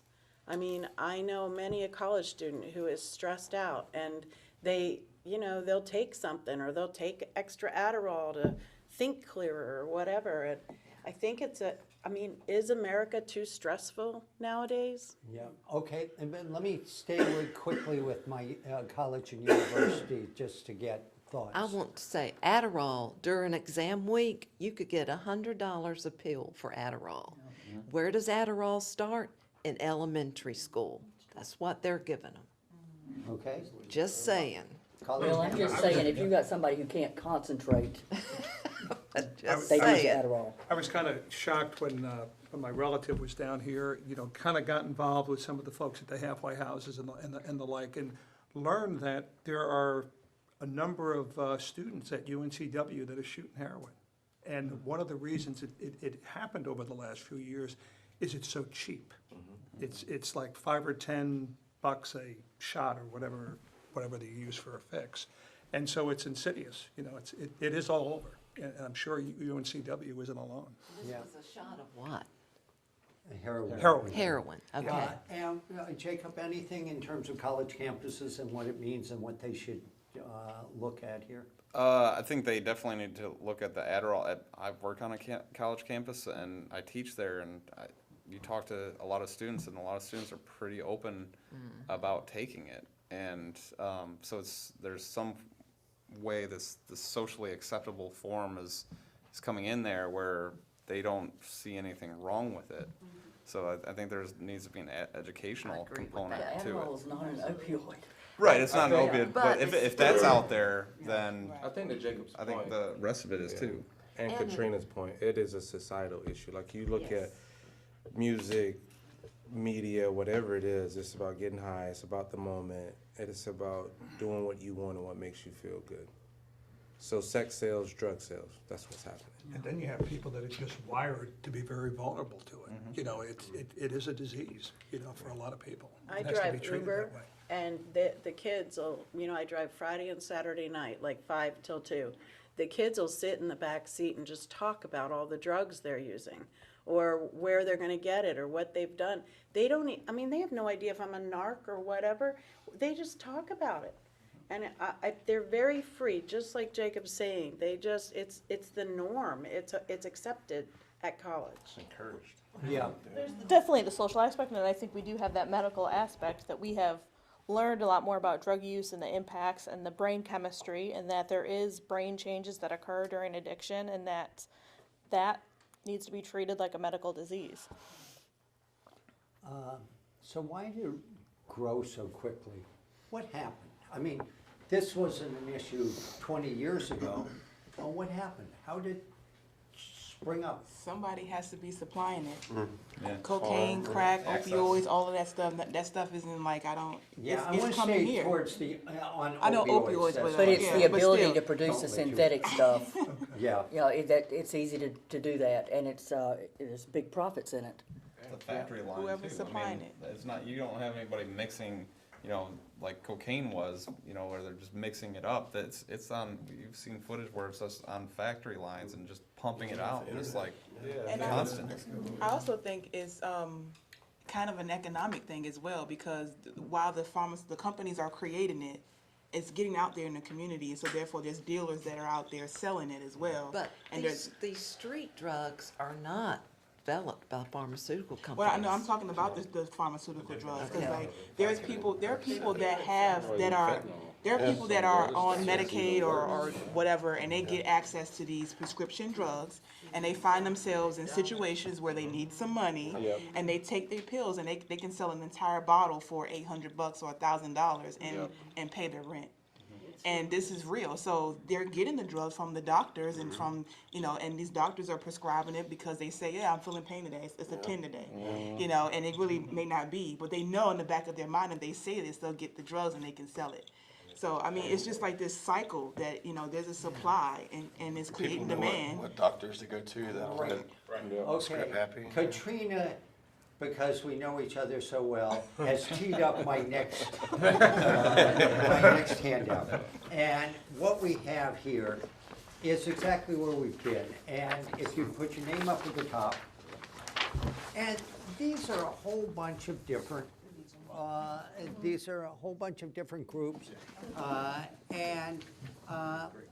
How much do you feel that they are responsible in terms of the opioid problem?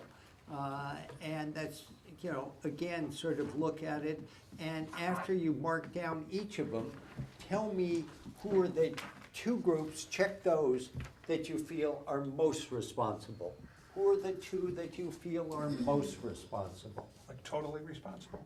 So, Well, I don't want to use the word totally because it suggests that others then are not responsible. But as you look at it in a comparative way, who do you feel are more responsible than others? Just For illegal drug use. Opioid Addiction. addiction and opioid use. which includes heroin, What? which includes heroin. Well, I don't know.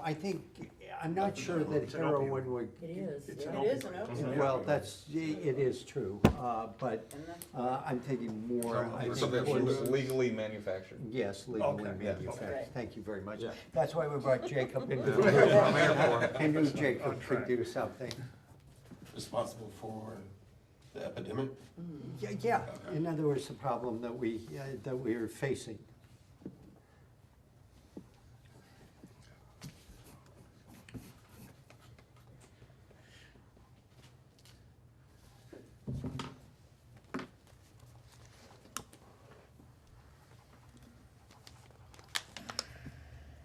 And be sure to circle the two that are the most. 2, okay.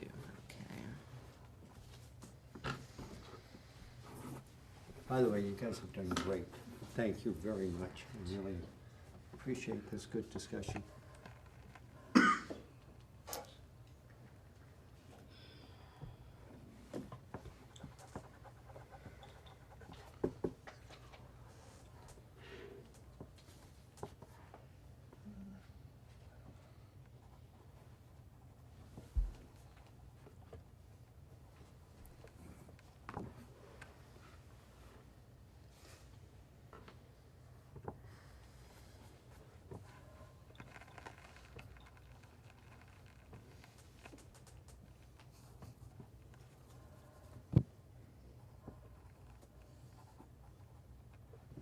Okay, everybody about ready?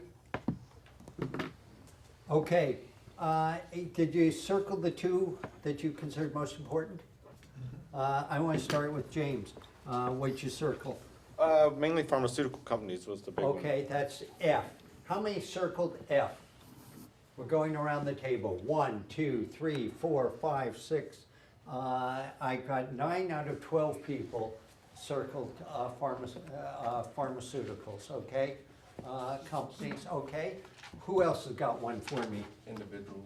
I think it's the person who overuses the drug. Okay, did I put that? Individuals who overuse, G. I've got 2, 4, 5 people, good. Who else has one? Doctors. How many put down doctors? We're going 2, 4, 5, 7, 9 people say doctors. Okay, anybody else that gets on the list? I put law enforcement and justice system. Law enforcement For and mainly, justice. or- How many say? Mainly responsible? No, I was saying as the ones that you circled, Yeah, Okay. the two most important. Okay, did anybody else choose that? Okay, anybody else have anybody? Well, I think you should use caregivers and members of the family, because Katrina's example was Granny went to the doctor. Right. Came home and sold her stuff. Okay, did anybody else put down, okay, not really, okay. Anybody else, hospitals? No. No? How about foreign pharmaceutical companies? Anybody look at that? And pharmaceutical salespeople? No. So what you're saying is doctors and pharmaceutical companies are the two groups that are worst on this. Why? What's happening here? What are your feelings about them? What are your feelings about doctors? The money. 9 of you selected them. Why? What are you feeling? It's the money. It's the money. What are you telling me? That I don't think they're necessarily looking out for the good of the patient anymore, because they're getting all these kickbacks from whatever prescription they're putting them on. So I did trust my doctors. Like when I had my double knee replacement, I trusted that I needed whatever they were giving me, the patch, the pills, all of it. And that I also trusted them to stop it in a way that I would be protected. And I was okay. They only gave it to me, and they told me I couldn't heal as well if I was in agony as I would as if the pain went away. So I trusted the So doctor. that was irresponsible, that's your But it can be counter to- misused, Uh, right? Okay, to say you're but responsible. we're not talking about any one doctor, but we're talking about doctors. 9 out of Right. you selected this. I've heard This of- used to be they used to be the absolute pinnacle within our society. If you said, who has the most respect in our society, it used to be doctors more than anybody else. But then I'm talking about opioid here in Wilmington, and you're saying to me, doctors, they're part of the problems. What's going on?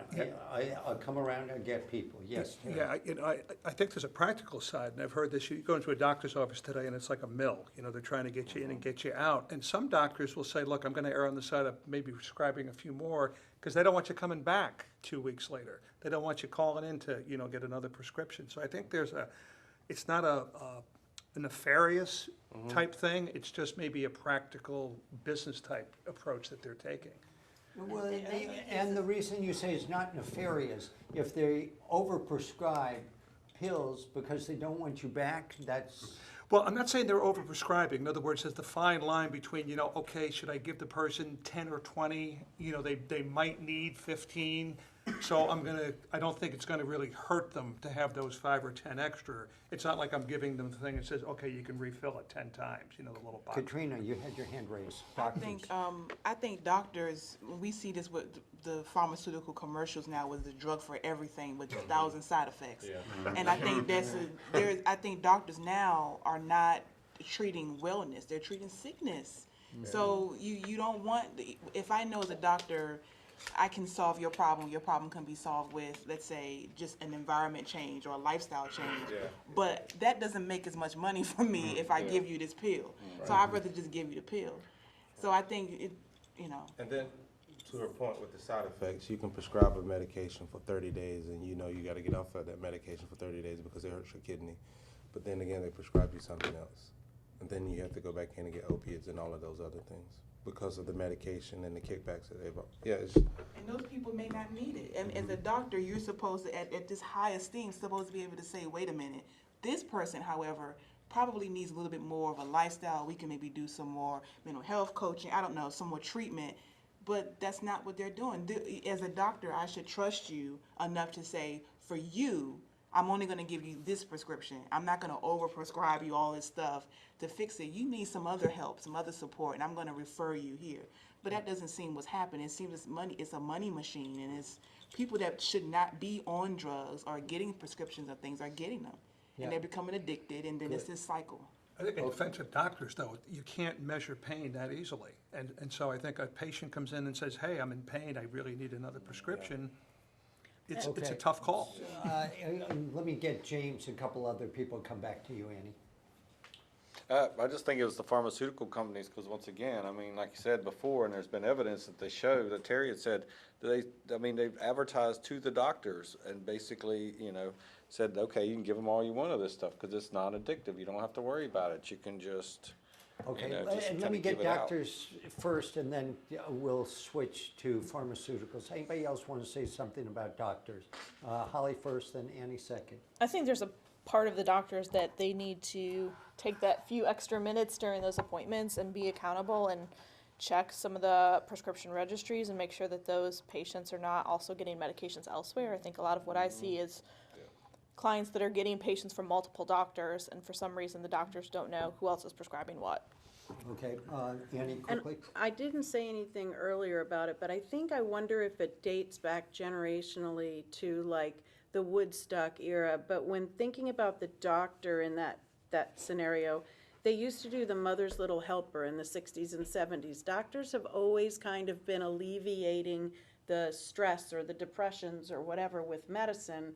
And I think now this is what our generation is seeing. And if they were mother's little helper, they are now, A problem. they are now, Yeah, I mean, they're anybody got a term? Enablers. They were mother's helpers, now they're the enablers? I don't want to overrush it. Okay, let's go to the other thing, pharmaceutical companies. 9 people said they're the problem. Tell me about it. Because they have lobbyists. I mean, they have pharmaceuticals, plus they have the lobbyists to help the, whoever they're backing, throwing their money towards, to get them the okay to do these kind of things, to get it out there to the VA, to whoever, these kind of operations that they're running. they're misleading. They're misleading, You yeah. treat the symptom and not the problem, you're gonna continue to be able to treat the symptom. Well, that's continual money there, too. Yeah, that's what I'm saying. I'm agreeing with you. I don't think they revealed the addictiveness of some of the medications. I think that the doctors thought they were helping people, and I don't know about these kickbacks. Y'all sound like we definitely know that's happening. I don't know that. But I do think that they mean well or meant well, but these pharmaceutical companies, they knew, or maybe they didn't know, maybe they didn't research it long enough before it went to market. No, they I don't knew. know. They Yeah. knew. They knew. Okay, anybody else in terms of pharmaceuticals? Well, 9 of you selected it. I would say I would lump pharmaceutical salespeople with that because I know a couple of pharmaceutical salespeople, but instrument representatives. I mean, these people can sell you anything, and there's so much, and they don't feel bad about it, and they have so much money to schmooze these doctors and do whatever they want, and they get so much money back for selling this product. And some of them have told me how much money they actually make, and it is insane. And so there's so much money that's just going in there. Okay, so money's a large part of this, yes. And I think they Andrew. just, between the company and the salespeople, they don't focus on people. They don't see that they're selling drugs to people. They see their bottom line. They see the money that they're making. And that's all They they mean focus on. The the company and pharmaceuticals, okay. the salespeople. One thing that hasn't been mentioned is healthcare. What part does the newer healthcare regulations play into this? I've needed a hip replacement, but I can't get a hip replacement because my insurance won't pay for it. So what are they gonna do instead? They're gonna give me drugs. So, I think that probably That's- puts a lot of pressure on doctors. Okay, Terry, and then I want to hear from Cynthia. Yeah, I got more of a question is, on this list here, it's interesting that, you didn't include government regulations, because that could be part of the solution where you make it illegal for a doctor to take a kickback or a trip to the Bahamas because they bought so many drugs. Or you put regulations in place in terms of how long something's gotta be tested, so it isn't, addictive. But it also scares me that a government, is that the place that the regulations should be? I don't know that I want the government deciding if I can have 5 pills after I had double knee Oh, replacement no, or no, not. I'm talking about protecting, Right. but protecting us, not You open a door prescribing. and they go through it. Okay, Cynthia, what do you want to say about this? We've talked about the doctors, we've talked about the pharmaceutical companies, we've talked about the hospitals. You have an inside view. How do you see it? Well, I think that people do have pain, and you do need pain medicine for a certain period of time. I think it's personal responsibility if you decide to go to another doctor and get more pain pills because you like them. And I don't think the pharmaceutical company has anything to do with personal addiction. I mean, they make drugs so that, yes, they solve our problems. And yes, they make money. But if they solve our problems, yay. But if we abuse that privilege, whose fault is it? Okay, Cynthia gives us a point of view, which is pharmaceutical companies don't have anything to do with the problem. In other words, they create the pills if it's the individual responsibility to be able to use it properly. And it's just like smoking or drinking. Right, or gambling. Or you love Diet Cokes, 10 a day. Gambling, yeah. Right. Does anybody agree with that point of view? Okay. I don't think that's how addiction works. So, I mean, certain points of it, yeah, but not altogether. Okay. It's like, what was it? The Botox was for, injection. Now it treats migraines. I mean, then, so many medications 10 years later, like, oh, if your leg fell off or you died of heart failure or because you took, whatever for a headache, well, we've got a class action suit for you. So they are in some cases, I think they're held responsible, but not because somebody, OD'd on them or is hooked or junkie. But And so I'm going to go into two last elements.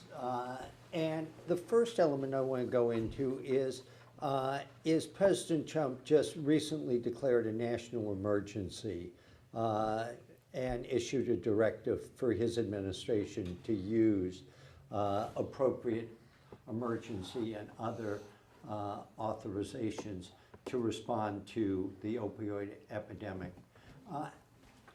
How significant a step is this? I mean, leave aside where you come in on President Trump here or there, or how you feel about tweets or whatever.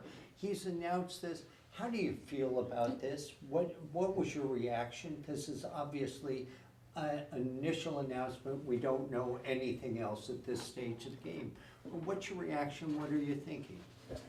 Melissa, you got a thought? Well, it's my understanding when the president declares a state of emergency, there can be additional grant funds and funds put toward the particular state of emergency. So that frees up funds to be able to maybe, look at it more closely, puts more emphasis on it. I think it's a good thing because it shows the significance of the problem from the very top. Yeah, James? I'm glad he said something, but I think it's just lip service, Okay. personally. You say you think it's what? Lip service. And what? Yeah, and you agree? Why? I think it's just a ceremonial, him putting out there, we're going to do something about it, but there's nothing behind it. There's no plan, there's no details. It's just him trying to put out a statement. Yeah, it's kind of a hollow, emergency procedure that was put in place. There's a lot of other levels that could have been put in place, and the one that he selected, there's some funding that's gonna follow, but very, very little funding. So, and he put this off from August. It was August, he said he was gonna declare this national emergency, and now it's November. So unless you have the money to do the remediation and the help, it is gonna be kind of hollow. Well, how long has this been a national emergency? I mean, how long has this been a big thing? It didn't just happen when Trump took office. I mean, he's the first person that has actually, brought this to the attention, yeah. So, I mean, I think you gotta give him that, and I don't know how anybody can say that it's a hollow promise. I mean, it's like, how do you know that? I think it's inconsistent. He sits there and, I mean, I have Obamacare and I'm grateful for it. But they're slashing this and slashing that, and I'm afraid that, like I might lose my health care. But are they really, I think it's inconsistent because we need money going to the drug rehabs and the places that people aren't going to be able to afford if they don't have insurance. And a lot of our people who are addicted are not able to work a lot because of what they're doing.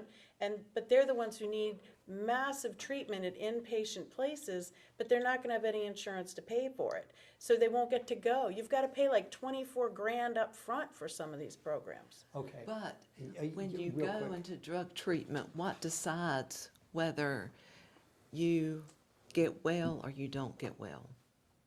Well, I might Personal say, responsibility in my book. And the type of care and treatment that you get. quality. I mean, You that's need a a big good issue, treatment too. program. You have got to decide you're not gonna go down the street and take another pill. We have to have the support system to do that. You need support, but But addiction, again, doesn't happen that way sometimes because sometimes people don't have the education. Personal responsibility without education is kind of hollow, to use that word again. If you don't know that something is highly addictive and you have the proclivity to be addicted, you can be responsible all you want, but if you don't know, it could be too late and you've already been So addicted. let me bring it back to President Trump for a moment. I mean, he just announced this last week, so it's pretty hard to say, gee, where's the progress on it or whatever, and you can make the point that, that he's known about it or talked about doing something in August. But the question is, how do you judge him going forward? In other words, you say, this is this scenario of success versus this is just, and many presidents have come out with, this is the war on blank and it disappears and nothing ever happens. How do you decide a year from now if President Trump is serious and is going to really make this a signature program? How do you know? Results. What? Results. Okay, but what are the results that you're looking for? Looking at, hospital stays and addiction, people that enter these facilities from addiction and what that number looks like. Okay? Yeah, but who's gonna pay for that? I'd like to see him convene experts, like, when the Clintons were still first talking about healthcare, they convened all the different parties. And we've been doing that in Wilmington, and I think it needs to happen on the national level. Good. Gotta change the judicial system also, where, you can't just constantly criminalize it, where, you throw somebody in jail for 2 years, you have them come out, not give them the support. You gotta treat it as a societal issue that needs help. Sean, help me out. What are you looking for to decide whether this is just smoke and mirrors or it's something where a true commitment's there? Well, from this specific president, the tweets about it, the money that follows this epidemic and the education that goes throughout the entire country at all levels. Yeah. So it just doesn't start in the courthouse. You have to send the education to the school system, to the prisons and everything else. So the money, the regulations, and the education that Holly, you're in the foster care program and you get to see it firsthand one way or another. What tells you that President Trump is serious and is going to do something? I think if we can see more treatment available to individuals that don't have any resources or supports or insurance, that they can get the treatment that they need to help rebuild their families. Okay, is it something beyond money, James? But again, just I think it's just the support and just having the resources there, even if it's community groups or whatever, just to kind of bring the community together to attack these things. You can't do it on an individual basis, and trying to make families as they are have to deal with these things. Sometimes they don't have the resources or the support or the education to do it themselves because they don't know. They've been overwhelmed with the thing as well. Michael? I mean, the mortality rate, you know, how many people are ODing every day? And so if that comes I mean, down. if it comes down, you know, and, you know, you don't see it on the news every night that there's. Yeah, Katrina?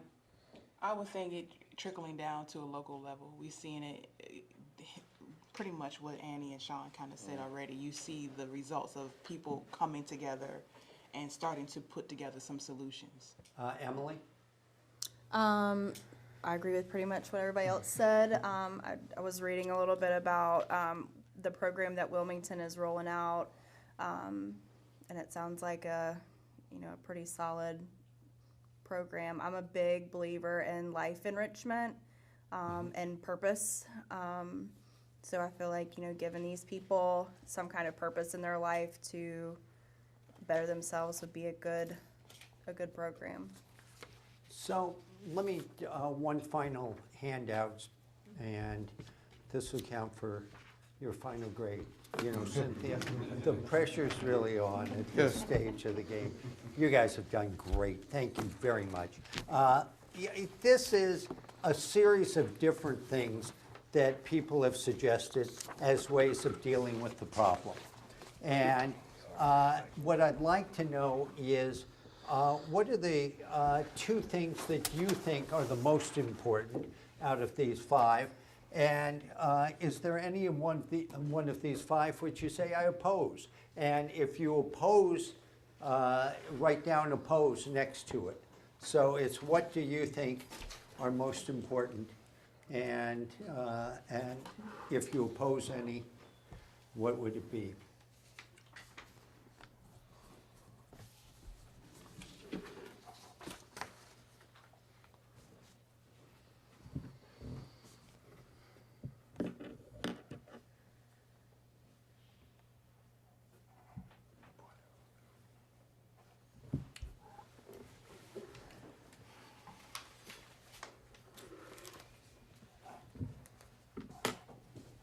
Okay, we're going to go with favoring, the 2 that you favor the most. Let me go to, I'll go to Michael. Michael, which one did you put down? More local clinics and facilities to deal with. Okay, addiction. did anybody else put that down as a top thing? I got 1, 2, 3, 4, 5, 6, 7 people. Okay, got it? Okay. Anybody else have something that they had as a top choice? Education. Okay, let's go first with education. How many said education? We got 2, we got 4, we got 6, we got 8, we got 9 people. Okay, number 5, tougher criminal penalties for individuals who use them. Anybody else? Okay, 1. Okay, anybody else have something that they want to put down? Annie? Stricter oversight from the federal government. Okay, stricter oversight from the pharmaceutical company. okay, of the pharmaceutical companies. How many hands are up on that? 1, 2, 3, 4, 5, 6, 7. Okay, and anybody select number 4, tougher criminals on the pharmaceutical? I did. Okay, you got 1, okay. And is there anyone that people opposed? Where you said, I just can't? 5. 5. Okay, so a lot of people oppose 5. Okay,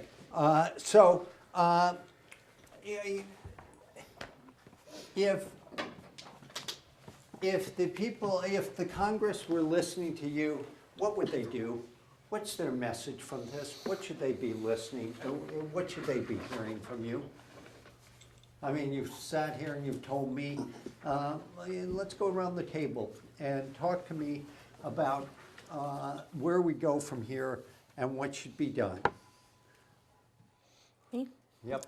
I think they need to know that this is an issue affecting the whole country and that they need to listen to what's going on and that people need their help. And they need their help to, Bring it more to the national spotlight. I think very few of us said that it's been in the national spotlight other than that one declaration, and that they need to find some ways to support it, either going after the pharmaceutical companies or supporting funding for treatment and services and looking at the healthcare piece.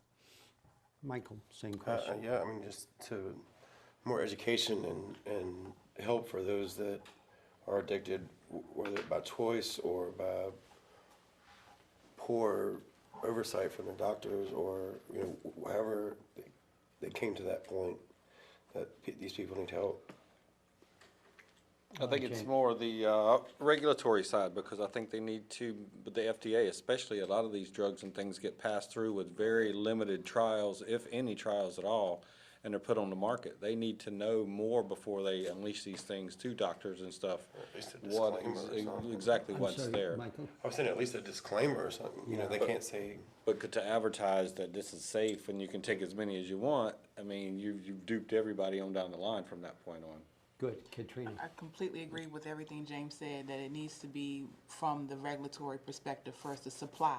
There needs to be more regulation on who's supplying this and how they're able to get these drugs out there, and educating the individuals. The common person doesn't know the real implications of these drugs, but those that are making it, they know. So Good. Melissa? I think the overarching thing I would say is fix the broken healthcare system in this country, because I think that's where it all comes from. Okay. Yeah, I really think the regulation of the pharmaceutical companies is really critical, but also on the positive side, to try to have some incentives for the farmer to come up with some pain management medication that works, that isn't so powerfully addictive. And then obviously do something to help the people that are already fallen into that trap, help them to get out of it. Annie? I would tell them that it's not a political issue, that I want them to support the gathering of the experts, the recovery people, the doctors, the pain management people, together, and the education people, to gather them together to determine how best to handle it. I don't want them batting it around like a football and not getting anywhere. Sean? I would say it's larger than a personal addiction problem, and they need to look beyond the symptoms of the issue. Okay. And they need to look to where? The entire, well, I hate to say an entire person, but look beyond just someone addicted to the drug, like why are they addicted to this drug? Emily? I agree a lot with Annie, but I also like the wording of better training of key people, implementing social workers when somebody gets busted with an opioid, or just having these resources that can be there for these people that have these addictions. Jacob? I would say put the lobbyists in jail and listen to your constituents and invest in healthcare. I would say focus on education, move away from punishing people who are addicted. You just end up with a cycle where I see every day people come in and they have some kind of a drug felony and they can't get a job, they can't get benefits, they have no option but to go back to addiction and criminal activity. Well, I think you need to educate people about the consequences of drug addiction, that this is not fun, this isn't a game. If you work for the government, you have to prove you're not doing drugs. If you're in charge of people, if you drive a bus, you should have to prove you are not doing drugs. 5 years from now, we're going to come back here. Anybody want to make a prediction on, not sooner, Terry. Anybody want to make a prediction on where we will be on opioids? Predictions. I think it'll have improved. Will have improved the situation. I think we have enough people that are talking about it now that we're finally getting to the point where we're talking about real solutions and not just punishments. Katrina? I absolutely think there'll be some improvement, and I think the conversation, and I bring up race, but I think the conversation is going to start shifting more, where you're going to see a lot more of African Americans talking about, okay, so now what do we do about the other issues of the war on drugs and how it was handled differently for that group. Okay, Sean, did you want? I'll just co-sign what she's saying. I think it will improve because of the face of the addict, which will lend to a broader conversation about drug abuse and addiction. Others? I think that the agencies will be partnering together more. I think there'll be more conversations occurring within the community to see where we're actually seeing improvements and where we're not. Annie, I've listened to you for 2 hours. It's been very enjoyable. But I say to myself, I'm not sure why you voted for Donald Trump. And you would be an ideal person to explain to Donald Trump, here's why I've been with you, and here's why I'm not with you. Because clearly, if I listen to your conversation correctly, you've moved a long way from wherever you voted last November, 1 year ago. Tell me where you are and what's happened. So I was driving Uber one night, and I had one of Chuck Schumer's assistants in my car, and we were going to Jacksonville. So it was a 90-minute ride, and he asked me that question. And I said it was because of his feeling on abortion and Hillary on Benghazi. Those two things. He was going to try to not have as many abortions, and I didn't see her as telling the truth with Benghazi. So those two things combined and led me over here. And are you a Democrat regularly? No, or are you... my kids think I'm a confused Democrat, but I'm actually a weak Republican. And you're a weak Republican. I mean, because you're the person that the 2018 election's going to be fought over. What will you be saying in the 2018 election? What are you trying to tell America? That I'm tired of their jockeying for position and not getting anywhere for our country. And that I want to see some concrete results, not hearing, I'm not going to vote for that because he suggested it, or I'm not going to vote for this because she's going to vote for it. It's like, I thought they were there to represent us and help our country and not be there just to position themselves. I think that is the swamp. And I think the swamp is still full. And I might be voting to empty that swamp some more. And that doesn't mean I'll vote for a Republican or a Democrat. It's going to be based on their behavior and whether or not I found them to be trustworthy. And Donald Trump wants your support in 2018 and 2020. What does he do to earn it besides not having Hillary Clinton as the opponent? I'm hoping he's going to do something good with the taxes. I'm nervous about the deduction going away for donations. If they mess with that, he's going to not have my vote. But also the health care. I mean, I'm watching the health care, and I just hope my rates aren't going to go so high that I can't afford to go to the doctor for what I need to go for. And what if they drop Obamacare? Will that be a... I think I'll be not able to go to the doctor anymore. Emily, you voted for Donald Trump. I hear a lot of complaints. Where are you at this stage, and how do you look forward, and how does he secure your support, or can he? Well, I'm gonna stay optimistic, but I mean, I lean more towards independent, and I guess really it'll come down to who I feel like I can trust more as president. But in the congressional elections next year, are you more likely to back somebody who will support Donald Trump, or more likely to back somebody who is not going to support Donald Trump? At this point, I would say I would still be more likely to vote for somebody that would. Okay, good. Michael, tell me where you are as you go through this one year after this. So like Emily is still optimistic. He still has a lot of time to prove something. it's still better than having a career politician in there, I think. And as far as like who I'm going to vote for in the election, I mean, it doesn't, mostly a Republican, but, there's some of them that I can't stand. So it's not just because they're Republican I'm going to vote for them. It's who I think is going to do a better job of representing the people that they're supposed to represent. Yeah. I mean, nobody can do it all by themselves. So he has had a harder road because everybody hates him, not just the Democrats and not just the Republicans. But you've been pretty tough on them too. Yeah, I mean, I expect a lot out of them. Yeah. Melissa, what would you want to add here? Because you seem like a solid Republican, but you've also had some criticisms about the president. Well, I call a spade, but I'm a conservative more than a Republican. I look at myself as being conservative. I want tax reform because I think that that will help middle America, which is where we need to be helping people. I think we need to bring businesses back to the United States instead of running them all off to a foreign country.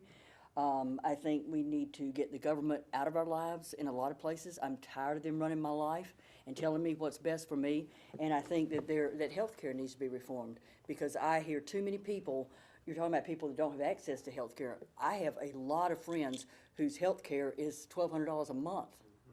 Whoa, and they're not people that can really afford that. So what do they do? Just, to make sure everybody has access to health care. I'm all for that, but I think it needs fixing somehow, and I don't know what the answer is. Cynthia, you've had the advantage of listening to your fellow Republicans, and clearly you've been happy with Donald Trump, and he's done the job you wanted him to. But Donald Trump phones you tomorrow morning, and he says, I heard everybody around the table did not agree with you. I'm shocked. What should I learn from this group of people, a group of Republicans who all voted for him? Well, I think everybody here wants a representative that represents what they want. And I think that's the key with the senator, president, anybody. Represent the people and at least act like you know what their needs are, instead of just being happy to be there for 20 years. And I get to go to the DC parties. Okay, last thing. You guys have done a great job. This is for Emory University. It has been a marvelous conversation. Have you enjoyed it? Yes. Okay, this is my own fun question. Write down who do you like to have coffee with in 2 weeks from this group. You say, boy, that was an interesting person. I'd love to have coffee with that person.